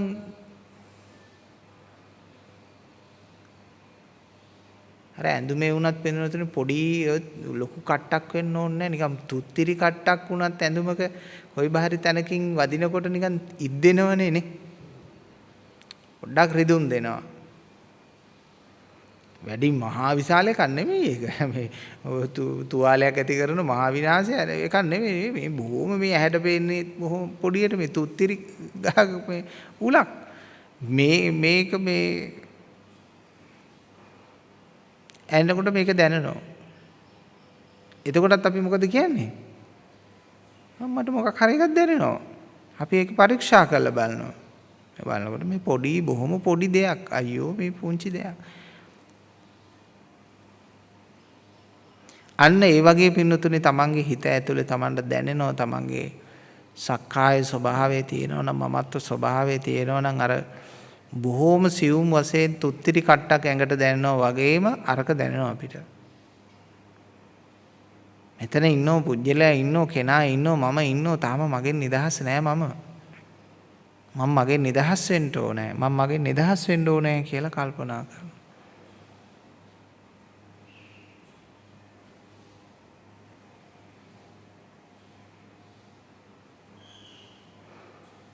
අන්න එහෙම කෙනෙක් අපිට දකින්න ලැබුණොත් අපිට පින්නතුනේ අපිටත් ශ්‍රද්ධාවක් ඇති වෙනවා. දායකයෝ හිතන්නේ මේ හාමුදුරුවෝ අපේ ශ්‍රද්ධාව දිනා ගන්න ඕන කියලා.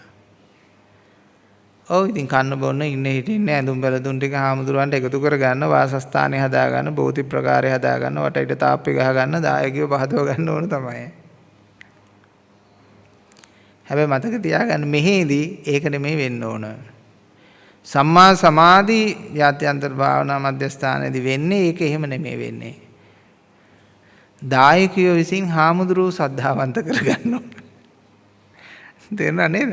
හාමුදුරන්ගේ ශ්‍රද්ධාව දිනා ගන්න ඕන.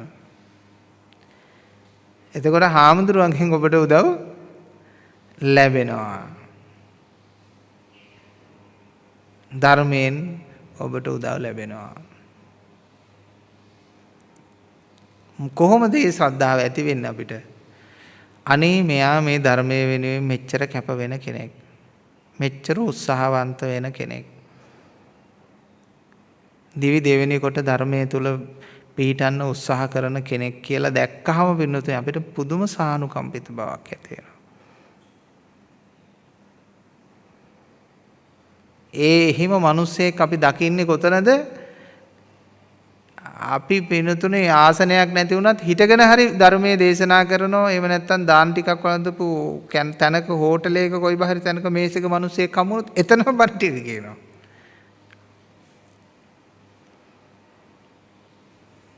යන බස් එකක කොයි බහරි කෙනෙක් හම්බුනොත් එතන මේ බස් එකේදීම ඒ ධර්මයේ කියලා දෙනවා එතනම. අර දාරු චීවරට ධර්මයේ කියලා දුන්නා වගේ බුදුහාමුදුරු. මොකද අර සද්ධාව බලවත් අර ඔක්කොටම වඩා.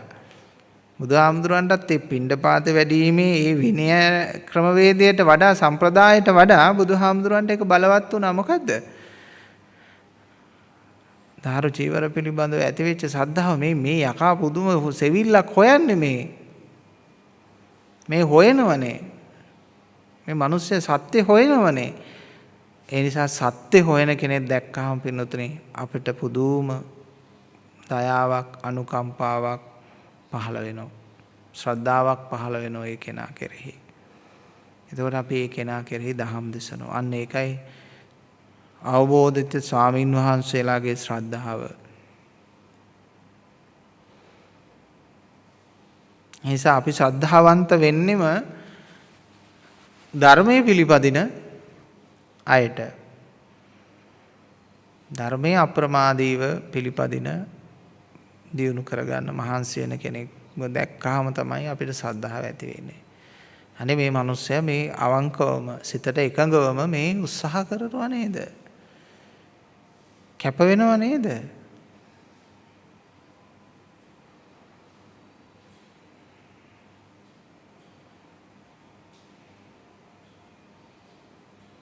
එනිසා අවබෝධ වූ අය වේවා නොවූ අය වේවා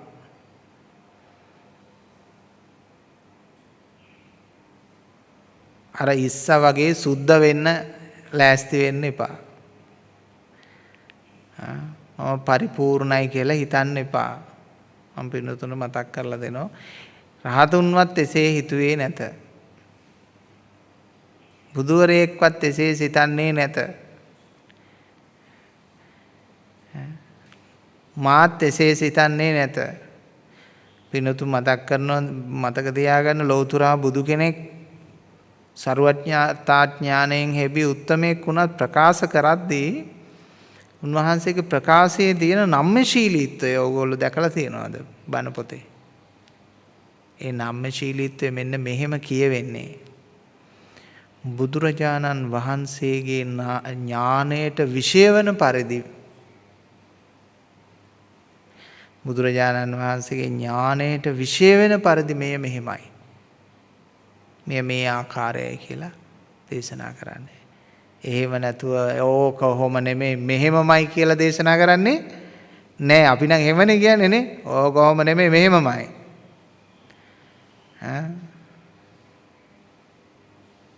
ඒ තමයි අඥානයන්ගේ ලෝකේ හැටි. බුදුවරයන්ගේ ලෝකේ අච්චර නම්‍යශීලී බුදුරජාණන් වහන්සේගේ ඥාණයට විශේෂ වන පරිදි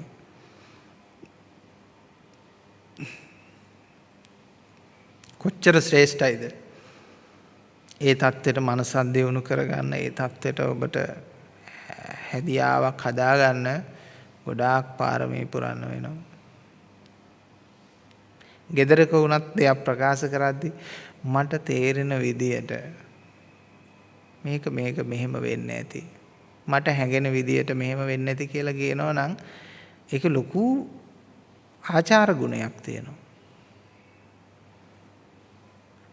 අර ඕක කොහොම නෙමෙයි මෙහෙමයි කියලා කියනවට වඩා ලොකු ආචාර ගුණයක් තියෙනවා.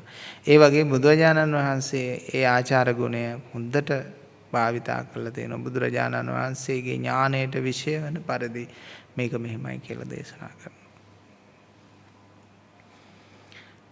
සත්‍යවාදී වෙන්න ඍජු වෙන්න මමත්වයේ ලක්ෂණ වාචිකව තියෙන ලක්ෂණ අඩු වෙනවා. ක්‍රියාව තුළ තියෙන ලක්ෂණ අඩු නැති වෙනවා.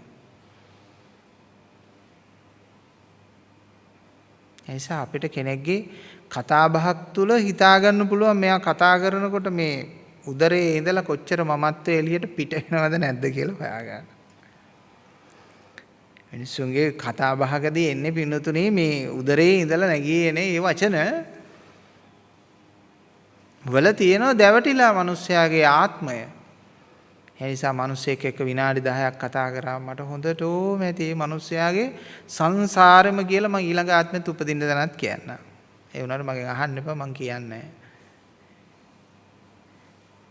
ඇයි ඉතින් කියන්නේ ඔයා ලබන ආත්මේ බල්ලෙක් වෙනවා, ඔයා රිලවෙක් වෙනවා, ඔයා ගැරන්ඩියෙක් වෙනවා, පොළඟෙක් වෙනවා කියන්නද? එහෙම කිව්වම නින්දාවක් වෙනවනේ.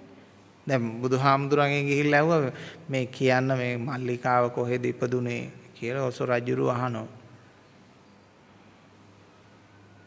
කිව්වා ඕක අමතක කරා ඕක ප්‍රජා පස්සේ කතා කරමු. මොකද කියන්නේ මේ මෙහෙම අපායේ පිටලා ඉන්නේ දැන් දුක් විඳිනවා කියලා එහෙම කියන්න බෑනේ ඉතින්. ඒ වගේ එහෙම කියන්න බෑ. දැන් මේ කවුරු හරි කෙනෙක් දිහා බලලා ඔබට කියන්න පුළුවන් ඔබ ගිය ආත්මේ පොළඟෙක් වෙලා හිටියා කියලා.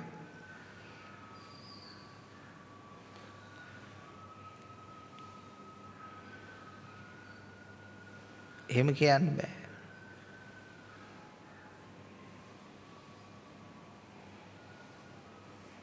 හැබැයි තමන්ම කටින් කිව්වොත් හරි.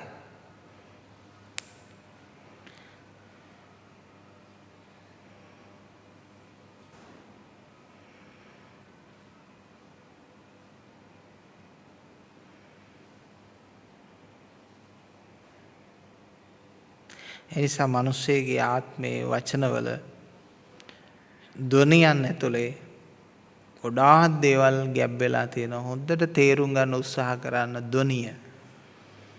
ධර්මයේ තියෙනවා නම් ඒ ධර්මයේ අහුවෙනවා පින්නතුනේ ධ්වනිය පරීක්ෂා කරද්දී. නේ ධර්මයේ කියන්න ඕනේ නිකන් ඕම් ගගා ඉන්න කෙනෙක්ගෙන් වුණත් ඇති ධර්මයේ තියෙනවා නම් ඒ ඕම්කාරෙත් එක්ක යාට එනවා ඒ ධර්මය. එහා ශබ්ද එනවා. අර අපේ බෝසතාණන් වහන්සේගේ එක ආත්මයකදී අර එයා හොයාගන්නේ ඒ රජවරු එයාගේ ශබ්දයෙන් මිනිස්සු උදෑසනට අවදි කරන්න හිටපු මිනිස්සයා එයාගේ ශබ්දෙන් හොයාගන්නවා මෙයා හරි උගතෙක් ධනවතෙක් පෝසතෙක් යමක් කමක් තියෙන කෙනෙක් කියලා. කොහොමද අඳුරගන්නේ? ශබ්දෙන් අඳුර ගන්නවා එයාගේ ස්වභාවය. ඒ නිසා කෙනෙක්ගේ කොච්චර වචන මිහිරි කරන්න හැදුවත් හදවතේ ඇතුළේ තියෙන දේ තම වෙනස් කරගත්තේ නැත්නම් ඔය ඇතුළේ තියෙන දේ එළියට එනවාමයි. ඇතුළේ තියෙන දේ එළියට එනවාමයි. වළක්වන්න බෑ. තේරෙනවාමයි. ඒ නිසා ඇතුළාන්තේම පිරිසුදු කරගන්න මොකටද මේ කුණු තියාගෙන ඇතුළේ? අපි ජීවත් වෙන්නේ අපි සමග තනිව. එතකොට අපි සමග අපි තනිව ජීවත් වෙද්දී අපිට අපි භුක්ති විඳින්න පුළුවන් දේවල් විතරක් අපේ අභ්‍යන්තරයේ තියාගන්න ඕන. අපිට භුක්ති විඳින්නේ රස නැති නීරස දේවල් ඇයි අපි තියාගන්නේ?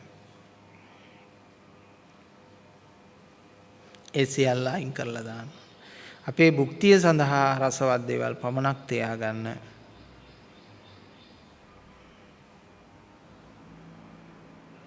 දැන් මේ ඔක්කොම පිළිපදින්න වෙනතුනේ. මේ සියල්ල පිළිපදින්න. ඔබේ පිළිපැදීම ආරම්භ වෙන්න ඕන මේ දේශනාව අවසන් වෙනකොට. එතන ඉඳලා ආයි දේශනාවට එනකම්ම පිළිපදින්න ඕන. ඒ සිතෙන් පිළිපැදීම ඔබට කතා බහ කරද්දිත්, ඩ්‍රයිවිං කරද්දිත්, කැම බීම උයද්දි පිහිද්දී සියලු දේ කටයුතු කරද්දී ඔබට සිද්ධ කරන්න පුළුවන් ආධ්‍යාත්මික මෙහෙයවීම. ඒ කියන්නේ සිත හැදීම, සිත විලිහා බාහිර මොළය ආශ්‍රිත පද්ධතිය හැදීම නෙමෙයි ඔබට අර ඊතා ඝන සංවේදීතාවයක් පෙන්වන ඒ කොටස නෙමෙයි පින්නතුනේ මේ කතා කරන්නේ. ඊතා අඩු සංවේදීතාවයකින් යුක්තව තමන්ගේ අභ්‍යන්තරයේ ගැඹුරේ පවතින චිත්ත කියන ස්වභාවය. අන්න එතන හදන්න ඕන මුල හදන්න. පැහැදිලිද? එහෙ නැත්නම් අර ඇතුළතින් තියෙන හිත වහලා දාලා උඩින් ලොකු කන්සන්ට්‍රේෂන් එකක් ඇති කරගන්නවා.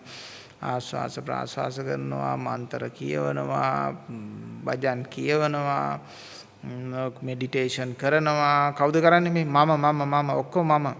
ඒ මමල කරන වැඩ එච්චර වැදගත් නෑ පින්නතුනේ. ඒ ඔක්කොම අපි අර දුක වහගන්න කරන වැඩ. ඒව කරන්න එපා ධර්මයේදී. ධර්මයේදී වමාරන්න ඕන. වමාරලා හද පතුලම අරගෙන පිරිසිදු කරන්න ඕන.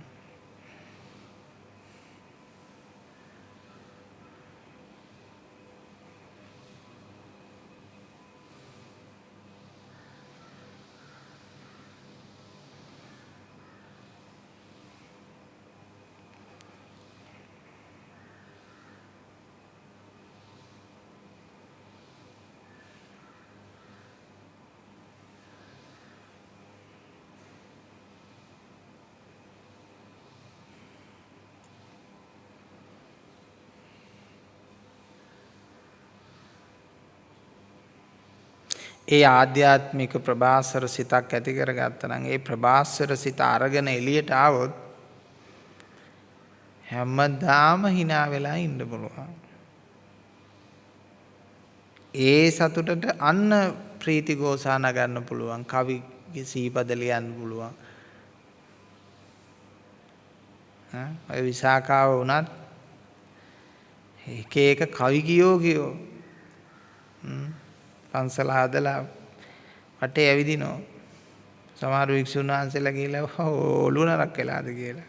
නෑ, ඒ ආධ්‍යාත්මික ප්‍රසාදය උඩට ගොනු වෙලා උඩට ආවොත් එහෙම එතකින් හැමදාම hina වෙලා සතුටින් ඉන්න පුළුවන්. අපි hina වෙන්නේ නැත්තේ සංස්කෘතිය නිසානේ. අපි hinaව ටක් ගාලා කපනවා. දසන් පෙන්මා හිනයා වීම නරකක් කියලා අපේ සංස්කෘතිය තියෙන නිසා අපි hina වෙන්නේ නැහැ. ඒක hinaවක් කපලා මහලා තියෙන එක වෙනම දාලා තියෙන්නේ. අපේ සංස්කෘතිය ඇතුලේ සැප විඳින්න එපා, සතුටෙන් ඉන්න එපා, hina වෙන්න එපා. ඒක ජරා වැඩක් කියලා තියෙන නිසා අපි ඒ hina සියල්ල කපාගෙන බන කියනවා.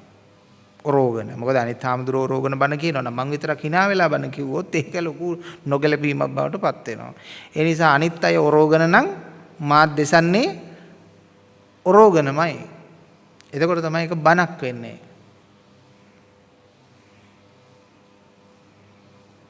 නැත්තම් ඒක බණක් වෙන්නේ නැහැ නේ. ඔරෝගන බණ කිව්වේ නැත්තම් බණක් නෙමෙයි ඒක.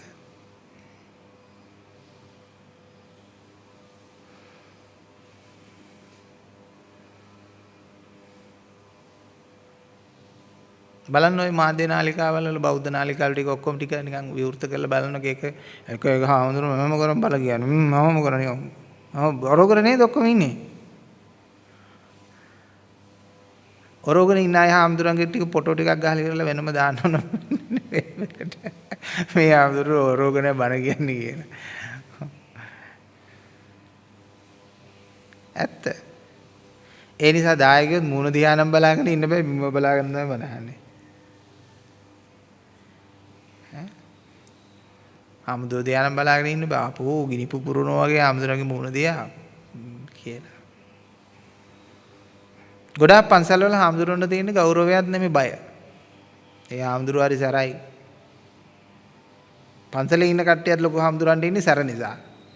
දායකයෝ ටිකක් හාමුදුරුවන්ට බය සැර නිසා. ඉතින් ඒ ක්‍රමයට තමයි මේ සමාජය හැදිලා තියෙන්නේ. සැර නැති හාමුදුරු කෙනෙක් හිටියොත් මේ හාමුදුරු ඉවරයි. ඒ කියන්නේ ඔක්කොම අර හමුදා පාලනය වගේ හමුදාව තනි කර ඒක පාලනය වෙන්නේ සැරෙන්නේ. සැරෙන් පාලනය වෙන්නේ නීතියෙන්. ආන්නේ ඒ ක්‍රමයේම තමයි පවතින සමාජ තෙල. ඒක සමහරලාට සමහර ගුරුවරුත් ඒකම තමයි භාවිතා කරන්නේ. සැර. කලාතුරකින් පිරිසක් තමයි තියෙන්නේ. ගරුත්වය කියන එක කියන්නේ සැර නෙමෙයි.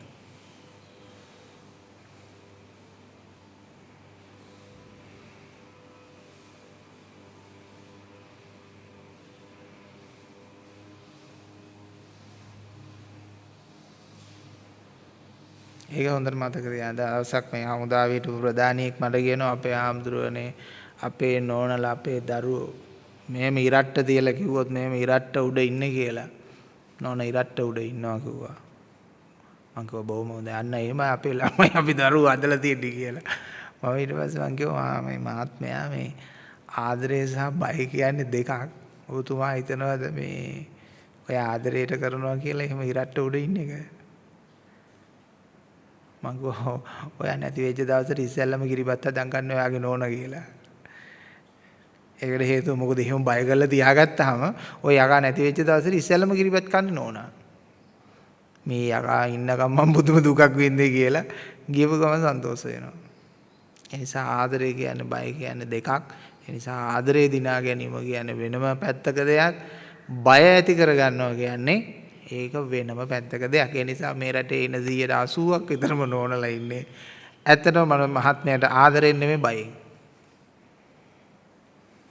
එහෙම නැත්නම් මහත්තුරුත් ඉන්නේ නෝනලාට ආදරෙන් නෙමෙයි එක්ක බයෙන්. අර පොඩි 120ක පොඩි ප්‍රමාණයක් තමයි ඉන්නේ සුවදත්තයකින්. ඉතින් කොච්චර වටිනවද මේ වැඩි ප්‍රතිශතයක් අපි ආදරණීය ලෝකයක් නිර්මාණය කරොත්.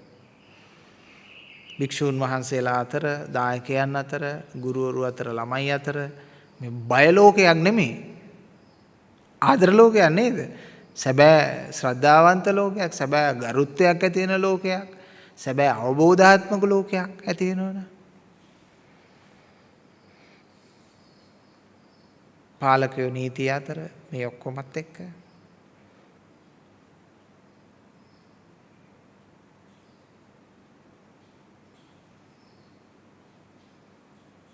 ගතානුගතික වුණාම සම්ප්‍රදායික වුණාම සත්‍ය වටහා ගැනීමට ඉතා අපහසුයි. සත්‍ය සොයා යන්නේ නම් ඔබ සියලු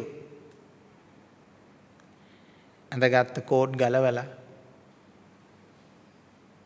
පලන්දගත්ත පදක්කම් ඔක්කොම ගලවලා නිදහසේ ඔබ මේක සොයාගෙන යන්න.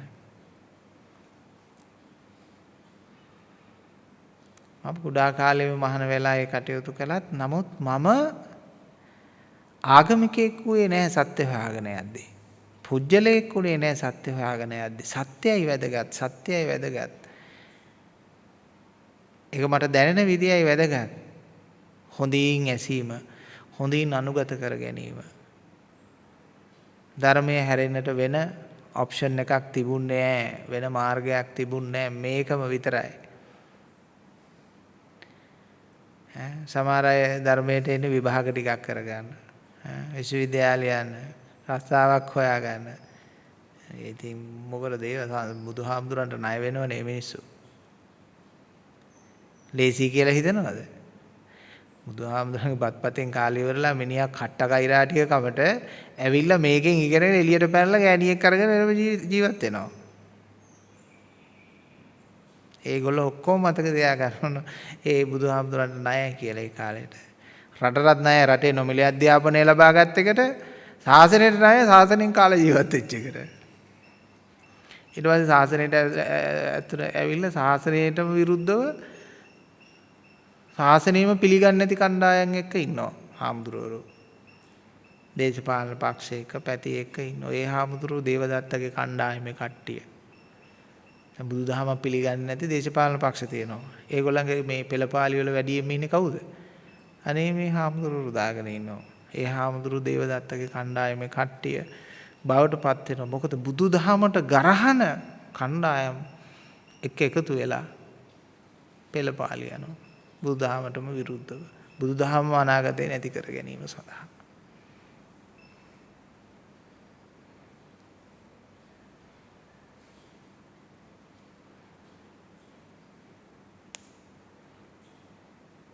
එනිසා තමන්ගේ වගකීම තමන් කවුද කියන මේ හැම දෙයක්ම වටහා ගන්න කටයුතු කරන්න ඕන ලෝකේ.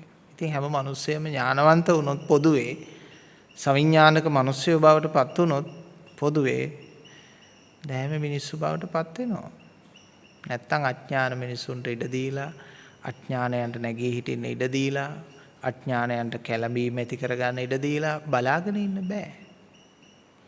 ඒකනේ අපි කැස්සක් කැස්සොත් දෙපාරක් තුන් පාරක් කැස්සොත් එයා එළියට යවනවනේ. ඇයි?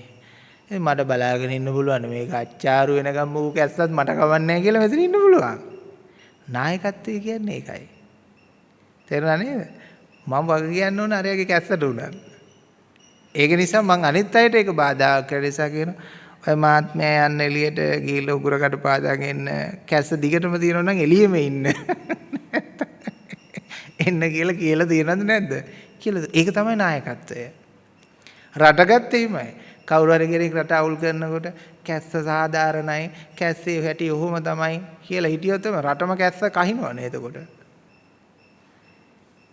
ඒ තමයි නායකත්වයක් නැතිකම කියන්නේ. අර එහෙම කියපු එක්කෙනා ගෙදර ගියා. එක්කෙනෙකුට කහින්න දීලා පස්සේ ඔක්කොම කැස්සා පොලිමට. මිනිහා කැස්සෙම විසි වෙලා ගියා. ඒක තමයි හැටි. දැන් ඉන්න එක්කෙනෙක් දෙන්නෙක් කහිනකොටම කැස්ස නතර කරනවා. එතකොට කැස්ස දිගට යන්නේ නැති. ඒකත් හොඳ ක්‍රමයක්. පින්නතුනේ ප්‍රජාතාන්ත්‍රිකවාදී ක්‍රමයක් ලෝකෙ හැදුනේ මිනිස්සුන්ගේ යුද්ධ අඩු කරන්න.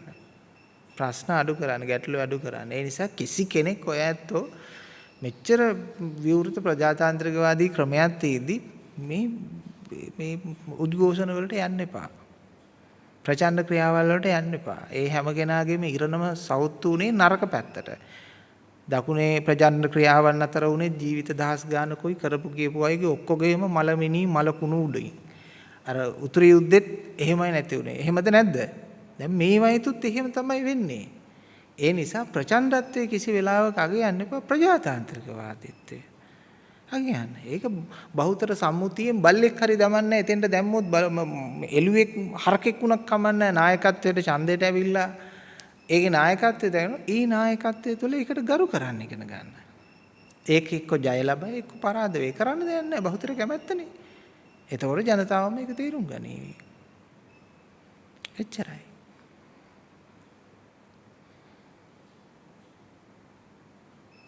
එතකොට හිත හරීම නිදහස්. දැන් වෙන රටවල වල එහෙම කරන්නේ නැහැ නේ. පාඩුවේ ඉන්නවා. සිස්ටම් එකක් තියෙනවා නම් ඒක යාවේ. එච්චරයි. එතකොට ඔබේ මනස හරීම නිදහස්. ඉතින් අපිට කනගාටුව මේ ඉන්න අපේ මිනිස්සුયો මේවයි අඥාන ලෙස පැටලීම.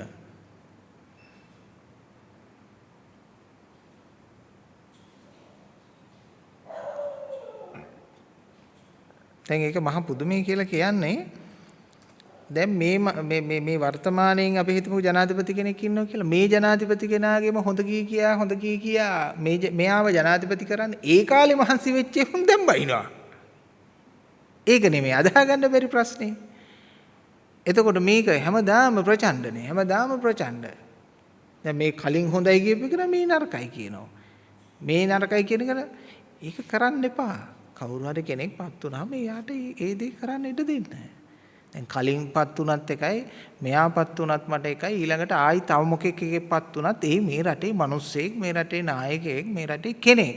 ඉතින් හැම එකාගේම කකුලෙන් ඇද්දාම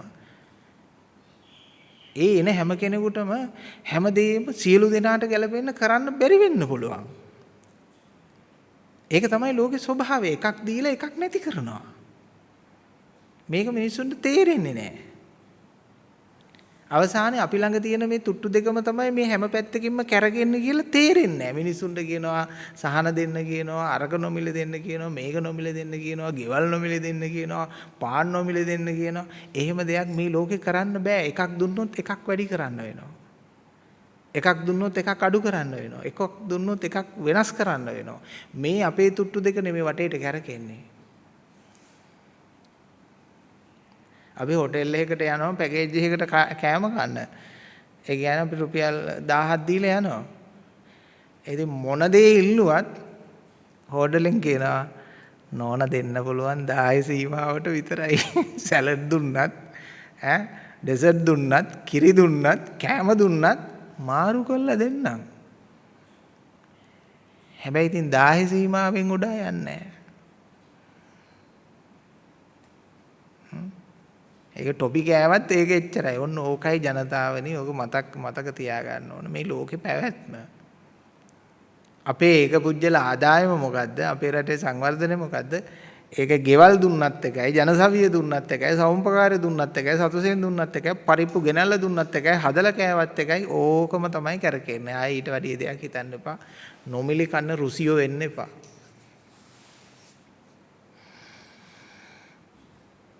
එහෙම දෙයක් වෙන්නේ නැහැ. එහෙම දෙයක් නැහැ ලෝකේ.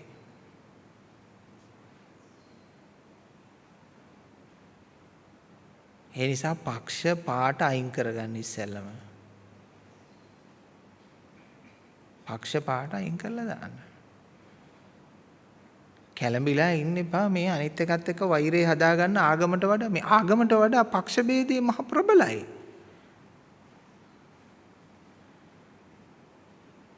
එහෙම දෘෂ්ටිධාරී බවට පත් වුණාට පස්සේ හිතේ නිදහසක් නැහැ. මම දන්නවා මේ ඉන්න අය එක එක පක්ෂපාත ඉන්නේ කියලා.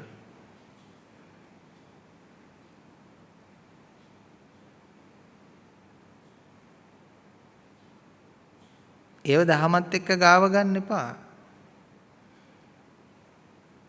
කිසිම පක්ෂයක් කිසිම පාටක් ගාව ගන්න එපා.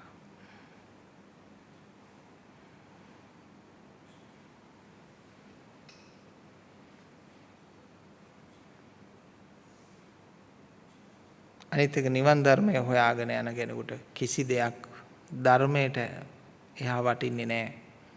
කොටිම කියතොත් තමන්ගේ ගෙදර පවුලේ අයවත් තමන්ට වටින්නේ නැහැ ධර්මයට වඩා. ධම්මං විනානත්තේ සුඛානත්තා. එතෙන්ට එන්න පක්ෂ ඔළුවේ දාගෙන නිවන් දකින්න බෑ. ඒ කිසි කෙනෙකුට නිවන පිහිටන්නේ නැහැ පින්නතුනේ. එතකොට ඕම නිවන හොයාගෙන ගිහිල්ලා කොළ පාට නිවනක් එයා හොයන්නේ. නැත්තම් නිල් පාට නිවනක් හොයන්නේ. එහෙම නැත්තම් රතු පාට නිවනක් හොයන්නේ. ඉතින් නිවන එහෙම පාටවල තියෙනවද? එහෙම නැත්තම් මේ නිවන අපේ ලොක්කා අදහන ආගමද කියලා බලයි. ධර්මයේ දුර්ලභයි ලැබුණු ඒ නිසා හිතට එහෙම පක්ෂපාත අන්තවාද මිනිස්සු ගන්න එපා. ඔක්කොම මිනිස්සු ඔක්කොම අපි වගේම කට්ට කෛරාටික වෙට්ට පිත්තල අණ්ඩ පාලල කියලා මතක තියාගන්න. වෙන කවුරුත් වගේ නෙමෙයි තමන් වගේම කියලා හිතන්න. වෙන කරන්න දෙයක් නැහැ.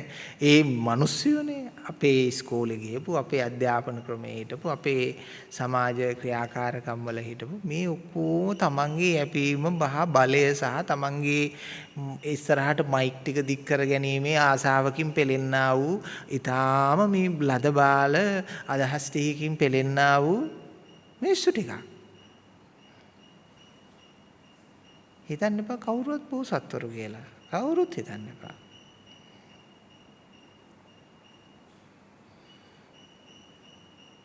රජෙක් නැති නිසා මේ රට අම්බලමක්. එනවා කනවා යනවා. එනවා කනවා යනවා.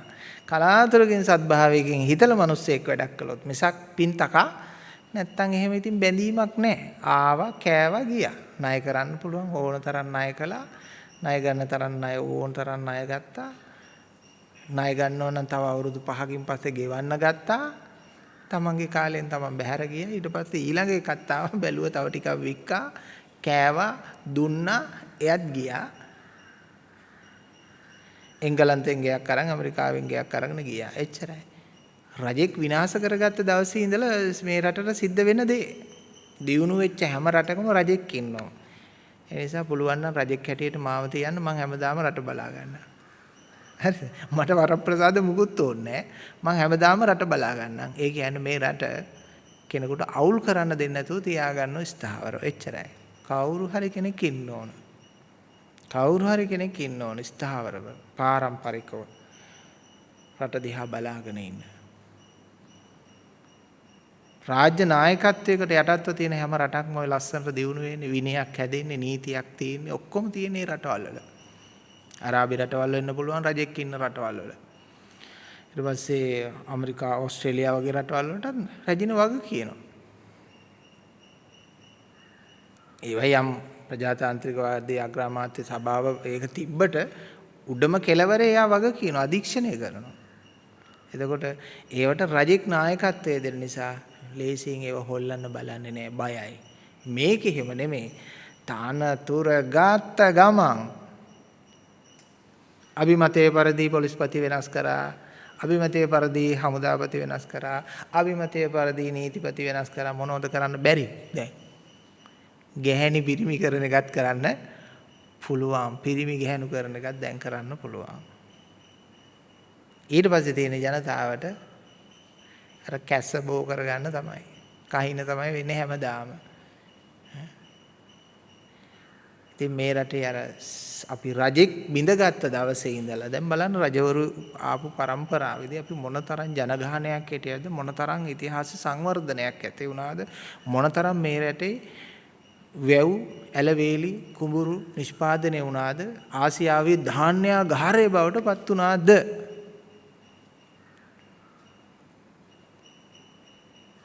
ඒ රජෙක් හිටපු නිසා ඒ රජුන් අතර පොඩ්ඩක් දැහැමි අදැහැමි නිසා පොඩ්ඩක් ආර්ථිකයේ බිඳ වැටීම් උස් පහත් වීම සිදු වෙලා තියෙනවා.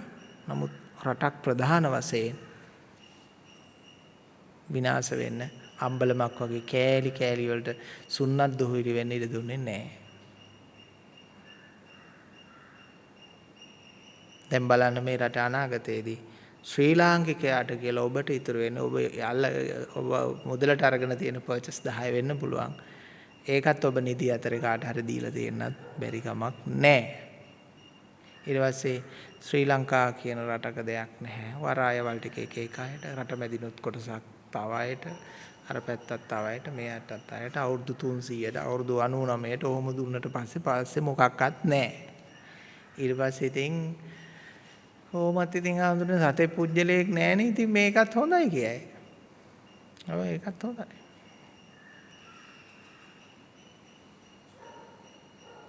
ඒ විතරක් නෙමෙයි ඊළඟට දහමට චින්තනයට පවා අනාගතයේදී බාධා ඇති වෙනවා.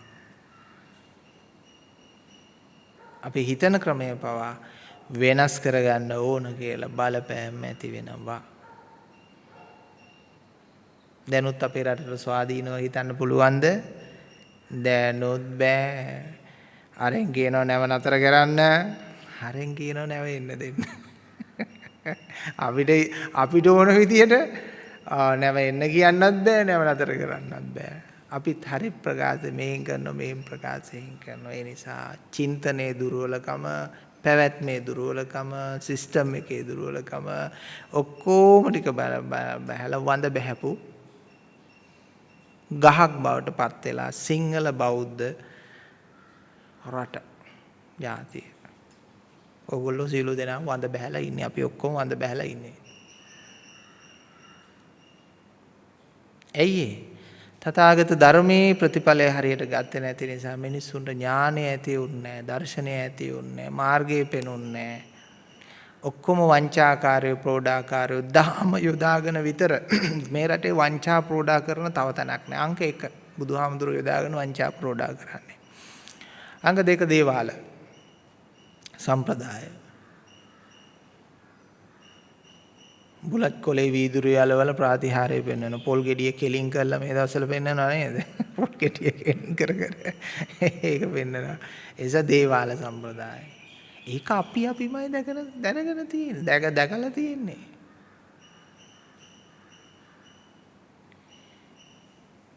එහෙම දැකලා හැබැයි මං හරි සන්තෝෂ වෙනවා මම ඒක කරපු නැති එක. මං හරි සන්තෝෂ වෙනවා මං ඒක කරපු නැති එක ගැන.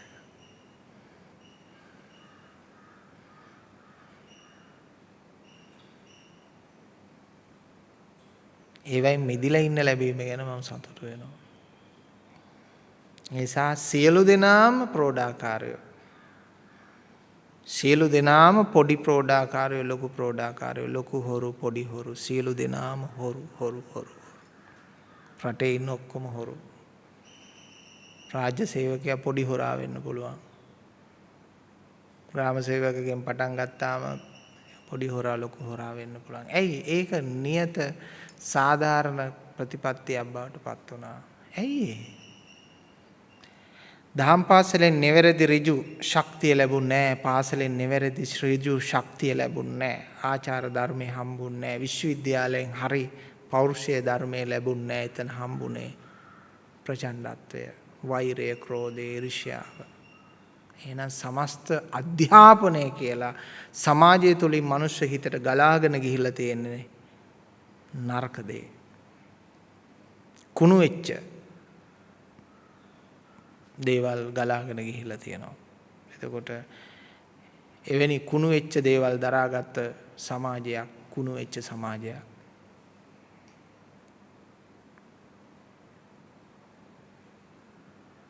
ඒ නිසා ඒ කුණු වෙච්ච සමාජය අතරින් ඔබ කුණු නොවි වාසය කරන්න.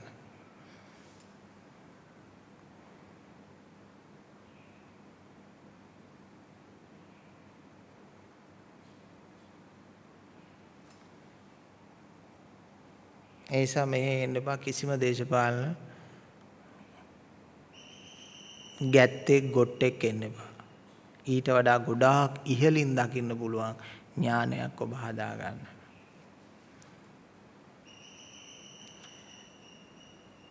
දැන් අපි ඉස්සර කිව්වනම් එහෙම කියන්නේ ඔය ආන්දරෝ ගෝඩට පක්ෂපාතී ඒකයි ඔය කියන්නේ. දැන් මෙහෙම කිව්වහම කියන්නේ ඔක ෂුවර් එකට රනිල්ට පක්ෂපාතී ඇදී. ඒක වෙන්නේ දේ. ඊට පස්සේ සජිත එනවා. ඒ කාලෙදි කිව්වාම උද්ඝෝෂණ එපා ප්‍රචණ්ඩ වෙන්න එපා. ඕක ෂුවර් එකට සජිතයාගේට පක්ෂපාතී. ඕක ප්‍රේමදාසගෙන් මහාන වෙච්ච කෙනානේ අර මේ බුද්ධ ජයන්තියට. ඔව් මං ප්‍රේමදාස මහත්තයගේ මේ මීදු ජයන්තියට මහාන වෙච්ච කෙනෙක් මම. ශිෂ්‍යත්ව හම්බෙලා අපි මේ 2500ක් මහාන කළා. ප්‍රේමදාස ජනාධිපතිතුමා 92 වසරේ. ඒකට මහාන වෙච්ච කෙනෙක් මම. ප්‍රේමදාස මහත්තයාගෙන් මට සිවුරු ටික ඒ බැංකු පොතකුත් හම්බුණා. මම දන්නේ නැහැ දැන් ඒවා කොහෙ తీරවද කියලා. මේ ඉතින් එහෙම එකක් නැහැ පින්නතුනේ. මේ ලෝකෙට මේ දහමක් දර්ශනයක් කියන්නේ අපිට රටක් ලෝකයක් සමාජයක් දැහැමි සමාජයක වැදගත්කමක් මිස එහෙම ඔය මිනිස්සුන්ට තියෙන පටු පක්ෂපාත අපිට නෑ. එහෙම නෑ. එතනින් ඉහළට අරගෙන මානව මිනිස්සු වශයෙන් හිතා ගන්න. ඔක්කොම රෝයල් එකේ ගියපු මිනිස්සුනේ. ඉතින් ආයන්න දෙයක් ඕගොල්ලෝ බෙදුනට ඕගොල්ලෝ මේ මහා දුෂ්ට සිතිවිලි ඇති කරගෙන හාමුදුරුවොත් එක්කත් වලිදා ගත්තට උන් ඔක්කොම රෝයල්. එහෙම නේද?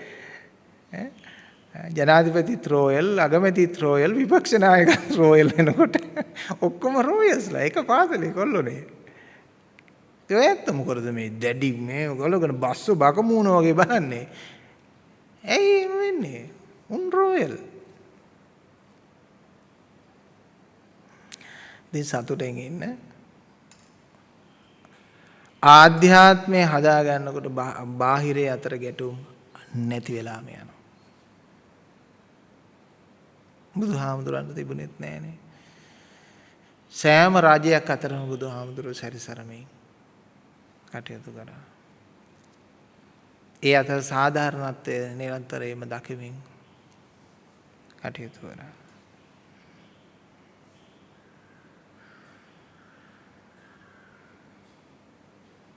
මමත්වයේ දුරුවෙකුට තමයි සැබෑ සාධාරණත්වය හා විය යුත්තේ හොඳටම පේන්නේ.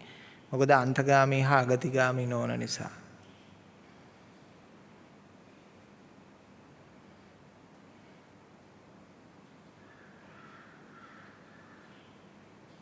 හරි එකක්වත් නැහැ මේ ලෝකේ.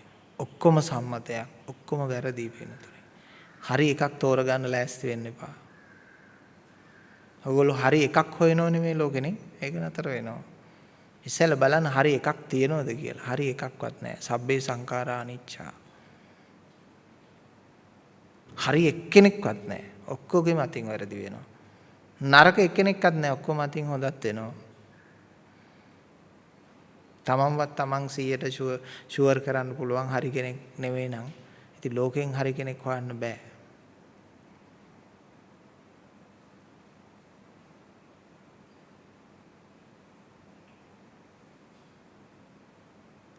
එසා සචිත්ත පරියෝදපණං ඒතම් බුද්ධානුශාසනං. ඒක තමයි බුදුවරුන්ගේ අනුශාසනය හැම දිනාටම සම්මා සම්බුදු සරණයි. සුවපත් වේවා.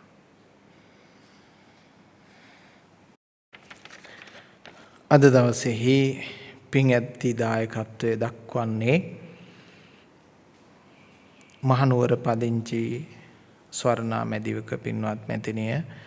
එතුමිය බොහෝම ශ්‍රද්ධා ගුණතිව අප විහාරස්ථානයේ බොහෝ කටයුතු වලට දායකත්වය දක්වමින් කටයුතු කරන පින්වත් මහත්මියක්. එතුමියගේ අරමුණු බවට පත්වන්නේ මේ මාසේ 14 වෙනිදා උපන්දිනයේ ඉදලා තිබුණා.